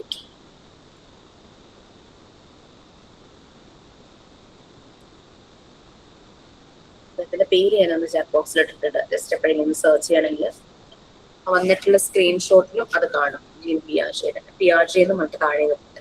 അപ്പൊ 4 സ്റ്റേജസ് ഓഫ് ഡെവലപ്മെന്റ് ആണ് അദ്ദേഹം പറഞ്ഞത്. First one sensory motor stage. അതിനെ ജസ്റ്റ് ഒന്ന് സ്പ്ലിറ്റ് ചെയ്ത സെൻസസും 5 സെൻസ് ഉണ്ടല്ലോ നമുക്ക്, സെൻസസും മൂവ്മെന്റും അതാണ് ബുദ്ധിയെ ഡെവലപ്പ് ചെയ്യുന്നത്. ഏജ് സ്പാൻ ബർത്ത് തുടങ്ങിയിട്ട് 2 വയസ്സ് വരെ, അതായത് ഇൻഫാൻസി സ്റ്റേജ് ആണ്, ശിശു അല്ലെ, ആ ഒരു സ്റ്റേജ്. അപ്പൊ കുട്ടികൾ പഠിക്കുന്നത് സെൻസസിലൂടെയും ആക്ഷൻസിലൂടെയാണ് പഠിക്കുന്നത്. അവർ ഓരോന്നിനെയും മനസ്സിലാക്കുന്നത് അവരുടെ സെൻസ് യൂസ് ചെയ്തിട്ടും ആക്ഷൻസിലൂടെയാണ്. അത് നിങ്ങൾ ശ്രദ്ധിച്ചാൽ കാണാം. വീട്ടിൽ ഈ പ്രായത്തിലുള്ള കുട്ടികളെ കളിപ്പിക്കുമ്പോൾ പ്രായമായവര് മുതിർന്നവര് ഫുൾ അവരുടെ കൈയൊക്കെ എടുത്തിട്ട് ഇങ്ങനെ വലിപ്പം കാണിക്കുന്നതും അങ്ങനെ. പിന്നെ നമ്മൾ ശരിക്കും നമ്മുടെ കൈ യൂസ് ചെയ്ത് പല പല കാര്യങ്ങളും അവരോട് കാണിക്കുക. അത് നമ്മൾ അറിഞ്ഞിട്ടൊന്നുമില്ല. ആ കുട്ടിയോട് കമ്മ്യൂണിക്കേറ്റ് ചെയ്യാൻ നമ്മൾ തിരഞ്ഞെടുത്തൊരു മാർഗം. പക്ഷെ അത് തന്നെയാണ് കുട്ടിയുടെ ഡെവലപ്മെന്റ്. കുട്ടിയും കൈയും കാലും ഒക്കെ ചുരുട്ടി കൂട്ടി ഓരോന്നൊക്കെ കാണിക്കുന്നത് കാണാൻ പറ്റും. കുറച്ചൊന്നും ഡീറ്റെയിൽ ആയിട്ട് പറയാം, കാരണം ഈ സെർച്ച് ചെയ്തെടുത്തത് ഇച്ചിരി ഒരു കട്ടിയുള്ള ഭാഗമാണ്. അപ്പം ബി എഡുകാരൊക്കെ ഉണ്ടെങ്കിൽ അവരുടെ നല്ല നോട്ട്സ് ഉണ്ട്. സെൻസസും മോട്ടോർ ആക്ഷൻസും യൂസ് ചെയ്തിട്ടാണ് ഈ സമയത്തെ കാര്യങ്ങളെല്ലാം മനസ്സിലാക്കുന്നത്. അവര് തൊട്ട് നോക്കും, അതിലേക്ക് നോക്കും, എന്തെങ്കിലും ശബ്ദം കേട്ടാൽ അങ്ങോട്ട് ശ്രദ്ധിക്കും, ചിലപ്പോ കടിച്ചു നോക്കും, ഇതൊക്കെ ചെയ്യും. ചിലപ്പോ ഇങ്ങനെ ചവച്ചു നോക്കും, അങ്ങനെയൊക്കെ ചെയ്യും. കൈ കിട്ടുന്നതൊക്കെ വായിൽ വെക്കുന്നു എന്നൊക്കെ പാരന്റ്സിന്റെ പരാതി നമ്മൾ ഈ കുഞ്ഞു ബേബീസിനെ കുറിച്ച് കേൾക്കാറുണ്ടല്ലേ. അപ്പൊ പിയാജെ പറയുന്നത് ഈ ആക്ഷൻസ് എല്ലാം കുട്ടികളെ അവന്റെ ചുറ്റുമുള്ള ലോകം പഠിക്കാനായിട്ട് ഹെൽപ്പ് ചെയ്യും. തൊട്ടു നോക്കുക, മാന്തി നോക്കുക, എറിഞ്ഞു നോക്കുക, കടിച്ചു നോക്കുക, ചവച്ചു നോക്കുക, അങ്ങനെയുള്ളതെല്ലാം ഈ കുട്ടിയെ ആ ഒരു പുറം അവന് ചുറ്റുമുള്ള ലോകം നല്ല രീതിയിൽ മനസ്സിലാക്കാനായിട്ട് സഹായിക്കും. നമുക്കറിയാം ഒരു സ്റ്റെയർ എന്ന് പറയുന്നത്, നമ്മൾ കയറി പോകുന്ന സ്റ്റെയർ എന്ന് പറഞ്ഞു കഴിഞ്ഞാൽ താഴത്തെ സ്റ്റെപ്പ് എന്ന് പറഞ്ഞാൽ മുകളിലേക്ക് കയറാനുള്ള ഒരു പടിയാണല്ലേ. അതുപോലെ തന്നെ ഓരോ സ്റ്റേജും, കുട്ടിയുടെ ഡെവലപ്മെന്റ് ഓരോ സ്റ്റേജും അടുത്ത സ്റ്റേജിലേക്കുള്ള പടിയാണ്. അപ്പം ഓരോ സ്റ്റേജിലും കുട്ടിയുടെ ഡെവലപ്മെന്റിന് ഹെൽപ്പ് ചെയ്യുന്ന ഫാക്ടേഴ്സ് ഉണ്ടായിരിക്കണം. എന്നാലാണ് നെക്സ്റ്റ് സ്റ്റേജിലേക്ക് പോകുമ്പോൾ കുട്ടി അവിടുത്തെ ആ ഒരു ഇതിൽ ആ സമയത്തെ ബുദ്ധിപരമായ കഴിവുകൾ ഉണ്ടാവുള്ളൂ. അപ്പൊ അങ്ങനെ ഇല്ലെങ്കിൽ കുട്ടികൾ ഭയങ്കര അതിന് പറ്റിയ ഒരു സാഹചര്യത്തിലല്ല കുട്ടി വളർന്നത്. അത് കുട്ടിയുടെ ബുദ്ധിയെ മുരടിപ്പിക്കുന്നതായിരുന്നു. ഞാൻ ഇന്നലെ ഒരു മൂവി കണ്ടതാണ്. ഒരു കുട്ടിക്ക് അമ്മ നഷ്ടപ്പെട്ടു പോയി. ചെറുപ്പത്തിൽ തന്നെ അച്ഛനാണ് വളർത്തുന്നത്. അച്ഛൻ ഒരു സ്ട്രിക്റ്റ് ആയിട്ടുള്ള ഒരു പോലീസുകാരനാണ്. അച്ഛൻ ബെൽറ്റ് കൊണ്ട് അടിക്കും. പിന്നെ അച്ഛന് ഭയങ്കര ചിട്ടയായിരുന്നു, വൃത്തി വേണം ഭയങ്കര ഒരു ചിട്ടയായിരുന്നു. അപ്പൊ അങ്ങനെ കുട്ടി കുട്ടി അങ്ങോട്ട് ഭയങ്കര പേടിയാ, അച്ഛനെ പേടിയാ. അച്ഛൻ ഷൂ ഒക്കെ പഠിപ്പിക്കും, എത്ര നീറ്റ് ആക്കിയാലും അച്ഛന് തൃപ്തി വരില്ല, അവനെ അടിക്കും. അങ്ങനെയായിരിക്കും. വീട്ടിലെ സാധനങ്ങൾ അടുക്കി വെക്കണം, വീട് വൃത്തിയാക്കണം. ഒരിക്കൽ പോലും കുട്ടിയോട് സ്നേഹത്തോടെ പെരുമാറിയിട്ടില്ല. അപ്പൊ അവന് അച്ഛന് പറഞ്ഞു കഴിഞ്ഞാല് പേടിയാണ്. അപ്പൊ അങ്ങനെ ആ ഒരു ടെൻഷനില് സ്കൂളിൽ പോകാതെ അവൻ എവിടെയോ ഇരുന്ന് സ്മോക്ക് ചെയ്യുന്നു. അവൻ സ്മോക്ക് ചെയ്യുന്നത് അവന്റെ ടീച്ചർ കണ്ടു. ടീച്ചർ കണ്ട ടീച്ചർ വന്ന് എന്റെ അച്ഛനോട് ഞാൻ പറയുന്നുണ്ടെന്ന് പറഞ്ഞിട്ട് അവര് നടന്നു പോകുന്നു. ഇവൻ കെഞ്ചി പറയുന്നുണ്ട്, പറയല്ലേ പറയല്ലേ എന്ന്. കാരണം അവനറിയാം അച്ഛനോട് പറഞ്ഞു കഴിഞ്ഞാൽ അച്ഛൻ നല്ല അവനെ കൊല്ലും. അതുപോലെ ദേഷ്യക്കാരനാണല്ലോ അച്ഛൻ. അപ്പം ടീച്ചറോട് പറയില്ലേ എന്ന് പറഞ്ഞിട്ട് അപ്പൊ അവന് ദേഷ്യം വരും. ആ ഒരു സമയത്ത് ഇതിൽ അവൻ അവിടെ കിടന്ന കല്ലെടുത്തിട്ട് ടീച്ചറുടെ തലക്കടിക്കുമ്പോൾ അവര് മരിച്ചു പോകും. ഇവൻ പേടിച്ചു പോകും. വേഗം കല്ലൊരു തുണിയിൽ കെട്ടിയിട്ട് അവൻ വീട്ടിൽ വന്നിരിക്കുക. വീട്ടിൽ വന്നിരിക്കുമ്പോഴേക്കും അച്ഛൻ പോലീസുകാരനാന്ന് പറഞ്ഞല്ലോ. അച്ഛന് കേസ് അന്വേഷിച്ചിട്ട് ഈ കേസ് അച്ഛനെ അന്വേഷിച്ചേ ഒരു തുമ്പും കിട്ടിയില്ല. അപ്പൊ അയാള് ഭയങ്കര ഡിസ്റ്റർബ്ഡ് ആകുകയാണ്. അയാള് കൊച്ചിനെ വഴക്ക് പറയുന്നതിലോ ഇതിലൊന്നും അയാള് ഈ കേസിന്റെ പുറകെ നടന്ന് അയാൾ അങ്ങ് ടയേർഡായി. അത് കണ്ടപ്പോ ഇവന് സന്തോഷായി. അപ്പം കുറെ ദിവസത്തേക്ക് അവന് സുഖമായിരുന്നു. അച്ഛൻ അവനെ ശ്രദ്ധിച്ചതേ ഇല്ല ഈ കേസിന്റെ കാര്യങ്ങൾ. പക്ഷെ ആ കേസ് അങ്ങനെ ക്ലോസ് ചെയ്തു. ഒന്നും കിട്ടാതൊക്കെ വന്ന് ക്ലോസ് ചെയ്ത് കഴിഞ്ഞപ്പോഴേക്കും വീണ്ടും അച്ഛൻ ഇവനെ ഉപദ്രവിക്കാനായിട്ട് തുടങ്ങി. അങ്ങനെ വന്നപ്പോ അവന് മനസ്സിലായി അച്ഛനെ കുഴപ്പിക്കുന്ന ഒരു കേസ് ഉണ്ടായാൽ അച്ഛൻ ഇവനെ ഉപദ്രവിക്കില്ല, അവൻ അടുത്ത ലേഡിയെ കൊല്ലും. എന്നിട്ട് ആ കല്ല് കെട്ടിയിട്ട് ഓരോ കല്ലും അവൻ കൊണ്ടുവന്നവന്റെ കിണറ്റിലേക്ക് ഇടും. അപ്പം തെളിവൊന്നുമില്ലല്ലോ, അങ്ങനെ ഇവനെ കൊല്ലുന്നത് ഇവനെ കൊല്ലുന്നതൊന്നും കാണുന്നുമില്ല. അങ്ങനെ അച്ഛന് ഓരോ തവണയും ആ ഡിസ്റ്റർബൻസിൽ നിന്ന് പുറത്തു വരുമ്പോഴേക്കും അടുത്ത ആളെ കൊല്ലും. അങ്ങനെ അവനൊരു സീരിയൽ കില്ലർ ആയിട്ട് മാറും, ഒരു സൈക്കോപാത്ത്. അപ്പൊ ആ ഒരു കുട്ടി, സ്കൂളിൽ പഠിക്കുന്ന ഒരു കുട്ടി, ആ സ്കൂൾ കാലഘട്ടം തുടങ്ങിയിട്ട് ഈ ഒരു സീക്വൻസ് ചെയ്തുകൊണ്ടിരിക്കുക. അപ്പൊ അതിന്റെ അർത്ഥം ആ കുട്ടിയുടെ ലൈഫ് അങ്ങനെയായി പോയതുകൊണ്ടല്ലേ അവനങ്ങനെ ചെയ്തു തുടങ്ങിയത്. അങ്ങനെ അച്ഛൻ മരിച്ചു കഴിഞ്ഞു. അച്ഛൻ ഇങ്ങനെ സ്ട്രെസ് കൂടിയിട്ട് ഹാർട്ട് അറ്റാക്ക് വന്ന് മരിക്കുന്നു. മരിച്ചപ്പോഴേക്കും പിന്നെ അവന് സമാധാനമായി, പിന്നെ കൊല്ലേണ്ട ആവശ്യമില്ലല്ലോ. പക്ഷെ ഈ കൊന്നു കഴിയുമ്പോൾ അവന് ഭയങ്കര സങ്കടമാണ്. അവൻ എന്ത് ചെയ്യും, ആ ലേഡീസിന്റെ ഒക്കെ ഫോട്ടോ, നല്ലൊരു ഫോട്ടോഗ്രാഫറാണ്, ഫോട്ടോ എടുത്തോണ്ട് വന്ന് വലിയൊരു ഫോട്ടോ ഫ്രെയിമിന്റെ ബാക്കിൽ വെക്കും. എന്നിട്ട് അവൻ ദിവസവും അത് ഫോട്ടോ ഫ്രെയിം മാറ്റി ഈ കൊന്ന ലേഡീസിന്റെ ഫോട്ടോസ് ഉണ്ടല്ലോ അത് നോക്കിയിട്ട് പ്രാർത്ഥിക്കും, അവരോട് മാപ്പ് ചോദിക്കും. ഇതായിരുന്നു അവന്റെ പണി. It's A type of psychopath. ഒരു കുട്ടിയിൽ അങ്ങനെ ഉണ്ടാവാൻ കാരണം അവന്റെ നർച്ചറിങ് ആയിരുന്നു. അവനെ ആ കറക്റ്റ് സമയത്ത് സ്നേഹത്തോടെ അവന് ആ പ്രായത്തിൽ വേണ്ട സ്നേഹവും കരുതലും കൊടുത്തിരുന്നെങ്കിൽ അങ്ങനെ ഒരു സൈക്കോപാത്ത് ഉണ്ടാവില്ലായിരുന്നത്. അതങ്ങനെ ഒരു കഥയിൽ ഇങ്ങനെ കണ്ടതാണ്. ഓക്കെ, ഓരോ സ്റ്റേജും അടുത്ത സ്റ്റേജിലേക്കുള്ള സ്റ്റെപ്പിംഗ് സ്റ്റോൺ തന്നെയാണ്. നമ്മൾ വിചാരിക്കും ഒരു കുട്ടി പോട്ടെ കുഴപ്പമില്ല വലുതാവുമ്പോ ശരിയാക്കാം, അങ്ങനെയൊന്നുമില്ല. ചെറുപ്പം തുടങ്ങി ഈവൻ അമ്മയുടെ മുമ്പിലായിരിക്കുമ്പോ തുടങ്ങി നമ്മൾ ശ്രദ്ധിക്കണം എന്നാ പറയാ. അപ്പൊ തുടങ്ങി കുട്ടി മനസ്സിലാക്കുന്നുണ്ട് പല കാര്യങ്ങളും, സെൻസ് ഉണ്ട്. അങ്ങനെയൊക്കെ പറയുന്നത് കേട്ടിട്ടുണ്ടല്ലോ അല്ലെ. പ്രീനേറ്റൽ കണ്ടീഷനും പോസ്റ്റ് നേറ്റൽ കണ്ടീഷൻ എന്നൊക്കെ പറഞ്ഞിട്ട് അത് നിങ്ങൾക്ക് വരും, ചൈൽഡ് ഡെവലപ്മെന്റ് വരും. ഒരു അമ്മയുടെ ആ കുട്ടിയുടെ ഡെവലപ്മെന്റ് എന്ന് പറയുന്നത് അമ്മയുടെ വയറ്റിൽ ആ ഒരു യൂട്രസിനകത്ത് ആയിരിക്കുമ്പോൾ തുടങ്ങുന്നു എന്നാണ് പറയുന്നത്. അമ്മക്ക് എന്തെങ്കിലും സ്ട്രെസ് വന്നു കഴിഞ്ഞാൽ അത് ആ കുഞ്ഞിന്റെ വളർച്ചയെ ബാധിക്കും. അതാണ് പലപ്പോഴും ചില ബേബീസ് ജനിക്കുമ്പോൾ എന്തെങ്കിലും ഡീഫോമിറ്റീസ് ആയിട്ട് ജനിക്കുന്നു. ജനറ്റിക് മാത്രമല്ല, ആ പ്രഗ്നൻസി സമയത്ത് ഉണ്ടായ എന്തെങ്കിലും കോംപ്ലിക്കേഷൻസ് ആകാം എന്നൊക്കെ രീതിയിൽ നമ്മൾ കേട്ടിട്ടില്ലേ.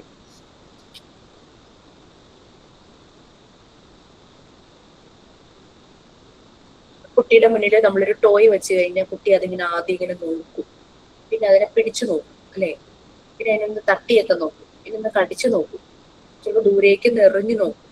അങ്ങനെയൊക്കെ മാനിപ്പുലേറ്റ് ചെയ്യും ഈ ഒരു സമയത്ത്. അതുകൊണ്ട് നമ്മളിപ്പം സയന്റിഫിക് ആയിട്ട് എല്ലാവരും ഏജ് അപ്രോപ്രിയേറ്റ് ആയിട്ടുള്ള ടോയ്സ് വാങ്ങിച്ചു കൊടുക്കും അല്ലെ. കുട്ടിക്ക് അടിച്ചാലും വലിയ പ്രശ്നമില്ലാത്ത അങ്ങനെയൊക്കെ ഉള്ളത്, അധികം ഹാം ഒന്നും ആക്കാത്ത രീതിയിലുള്ള ടോയ്സ് വാങ്ങിച്ചു കൊടുക്കും.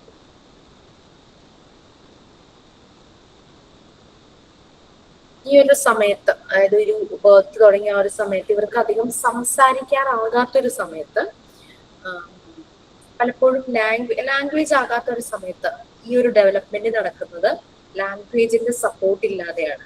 പക്ഷെ ഒരു വയസ്സൊക്കെ 6 മാസമൊക്കെ കഴിയുമ്പോഴേക്കും പതുക്കെ ഇവരില് വൊക്കാബുലറി ഡെവലപ്പ് ചെയ്തു തുടങ്ങും. അപ്പൊ അവർക്ക് ലാംഗ്വേജ് ഉണ്ടെങ്കിൽ നമുക്ക് എന്തും ത്രൂ ലാംഗ്വേജ് എക്സ്പ്രസ് ചെയ്യാം അല്ലെ. ലാംഗ്വേജ് ഇല്ലാത്തവരെങ്ങനെ എക്സ്പ്രസ് ചെയ്യാം? അവരവരുടെ മൂവ്മെന്റ്സിലൂടെ എക്സ്പ്രസ് ചെയ്യും. കയ്യും മുഖത്തിന്റെ എക്സ്പ്രഷനും ഒക്കെ വരും. അതുകൊണ്ടാണ് ഈ ഒരു സ്റ്റേജ് സെൻസറി മോട്ടർ സ്റ്റേജ് എന്ന് പറയുന്നത്. അപ്പൊ initially without the support of language ആണ്. പതുക്കെ പതുക്കെ ഗ്രാജുവലി അവർക്ക് ലാംഗ്വേജ് ആയി വരുവാണ്.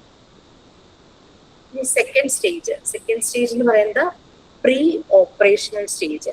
2 വയസ്സ് തുടങ്ങി 7 വയസ്സ് വരെയാണിത് പ്രീ ഓപ്പറേഷണൽ സ്റ്റേജ്. കുട്ടികൾക്ക് ഈ സമയത്ത് 2 വയസ്സെന്നൊക്കെ പറയുമ്പോൾ അത്യാവശ്യം ലാംഗ്വേജ് ഒക്കെ ആയി, കുഞ്ചി ആണെങ്കിലും സംസാരിക്കാനൊക്കെ തുടങ്ങും. നല്ല രീതിയിൽ അവർ ലാംഗ്വേജ് ഡെവലപ്പ് ചെയ്യുന്നു.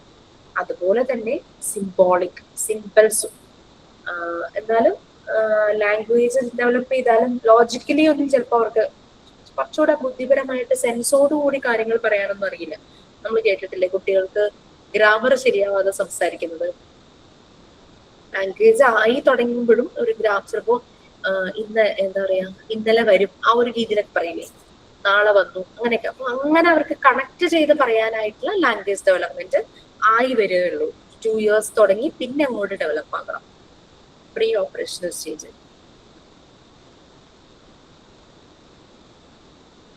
അവർക്ക് ഫുള്ളി ലോജിക്കൽ ആയിട്ടുള്ള ഐഡിയാസ് ഒന്നും കിട്ടിയിട്ടുണ്ടാവില്ല, എന്നാലും ചില കാര്യങ്ങൾ അവർ നല്ല സെൻസോടുകൂടി ചെയ്യും. പിന്നെ ഡ്രമാറ്റിക് പ്ലേ ഒക്കെ ഭയങ്കര ഇഷ്ടപ്പെടും. ഒറ്റയ്ക്ക് നിന്ന് ടീച്ചറും കുട്ടിയും കളിക്കും, അച്ഛനും അമ്മയും കളിക്കും, നഴ്സും ഡോക്ടറും പേഷ്യന്റും ഡോക്ടറും, അങ്ങനെ രീതിയിലുള്ള ചില ഡ്രമാറ്റിക് പ്ലേ ഒക്കെ അവർ ഇഷ്ടപ്പെടും. പിയാജെ പറയുന്നത് ഈ ഒരു ടൈമില് ഡ്രമാറ്റിക് ആയിട്ടുള്ള കാര്യങ്ങൾ അവരിലേക്ക് കൂടുതൽ എത്തിക്കുവാണെങ്കിൽ അതിലൂടെ അവർ പലതും പഠിക്കുന്നതാണ്. അപ്പൊ നമുക്ക് നെക്സ്റ്റ് ക്ലാസ്സിൽ പിയാജെയുടെ ഒന്നുകൂടെ പറയാം. പ്രീ ഓപ്പറേഷണൽ സ്റ്റേജ് ഉണ്ട്, കോൺക്രീറ്റ് ഓപ്പറേഷണൽ സ്റ്റേജ് ഉണ്ട്, ലാസ്റ്റ് ഫോർമൽ ഓപ്പറേഷണൽ സ്റ്റേജ് ഉണ്ട്. പിയാജെ എന്ന് പറയുന്നത് അദ്ദേഹത്തിന്റെ ഫാമിലിയിൽ ആ ഒരു അച്ഛന്റെ അമ്മയുടെ ഒറ്റ കുട്ടിയായിരുന്നു എന്നാണ് പറയുന്നത്. അപ്പോൾ ഒറ്റ കുട്ടിയെ വളർത്തുന്ന രീതിയിൽ വളരെ സിസ്റ്റമാറ്റിക് ആയിട്ടായിരുന്നു പിയാജെയുടെ ചൈൽഡ്ഹുഡ്. അതുകൊണ്ടാണ് അദ്ദേഹം ഇങ്ങനെ ഈ വയസ്സ് തുടങ്ങി ഈ വയസ്സ് വരെ ഇങ്ങനെയായിരിക്കും, ഈ വയസ്സ് വരെ ഇങ്ങനെയായിരിക്കും, ബുദ്ധിയാണ് ഒരാളുടെ ഡെവലപ്മെന്റ് എന്നുള്ള രീതിയിലൊക്കെ അദ്ദേഹം പറഞ്ഞതെന്ന് അദ്ദേഹത്തിന്റെ ക്രിട്ടിസൈസ് ചെയ്യുന്നവരെ, സ്റ്റഡി ചെയ്യുന്നവരൊക്കെ ഒരു ചെറിയ വിമർശനം പോലെയൊക്കെ അങ്ങനെ പറഞ്ഞിട്ടുണ്ട്. അത് നമുക്ക് നെക്സ്റ്റ് ക്ലാസ്സിൽ പറയാം. ഇനി അടുത്ത ആളുടെയും കൂടെ എല്ലാം ഇങ്ങനെ കമ്പയർ ചെയ്ത് പറയാം. ഇപ്പൊ ബ്രൂണറുടെയും പിയാഷയുടെയും നമുക്കൊന്ന് കമ്പയർ ചെയ്ത് നമ്മൾ പറയുമായിരുന്നു. നെക്സ്റ്റ് ക്ലാസ്സിൽ ഞാനത് കൂടുതൽ ഡീറ്റെയിൽ ആയിട്ട് പറയാം. Okay, then have a nice day. By.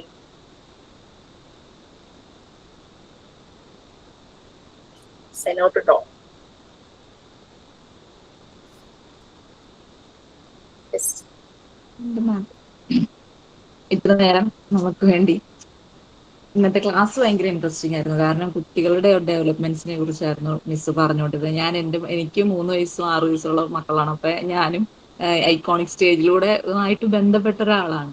അപ്പൊ അതിങ്ങനെ പറഞ്ഞുകൊണ്ടിരുന്നപ്പോ എന്റെ മക്കൾ അങ്ങനെ ചെയ്യുന്നുണ്ടോ എന്നൊക്കെ ഞാൻ ഇങ്ങനെ ആലോചിക്കായിരുന്നു. മിസ്സിന്റെ ഓരോ ക്ലാസ് നല്ല ഇൻട്രസ്റ്റിംഗ് ആയിരുന്നു. സമയം പോയത് അറിഞ്ഞില്ല, ഇന്നിത്തിരി വൈകുകയും ചെയ്തു. അങ്ങനത്തെ ഒരു ടോപ്പിക് ആയിരുന്നു. എന്തായാലും ഇത്ര നേരം നമുക്ക് വേണ്ടി ക്ലാസ് എടുക്കുന്ന ജിഷ മിസ്സിന് നിങ്ങളുടെ ഓരോരുത്തരുടെ പേരിലും എന്റെ പേരിലും ഞാൻ നന്ദി പറഞ്ഞോളൂ. Thank you miss. Thank you for wonderful Thank you, class. ma'am. Thank you, ma'am. Thank you, ma'am.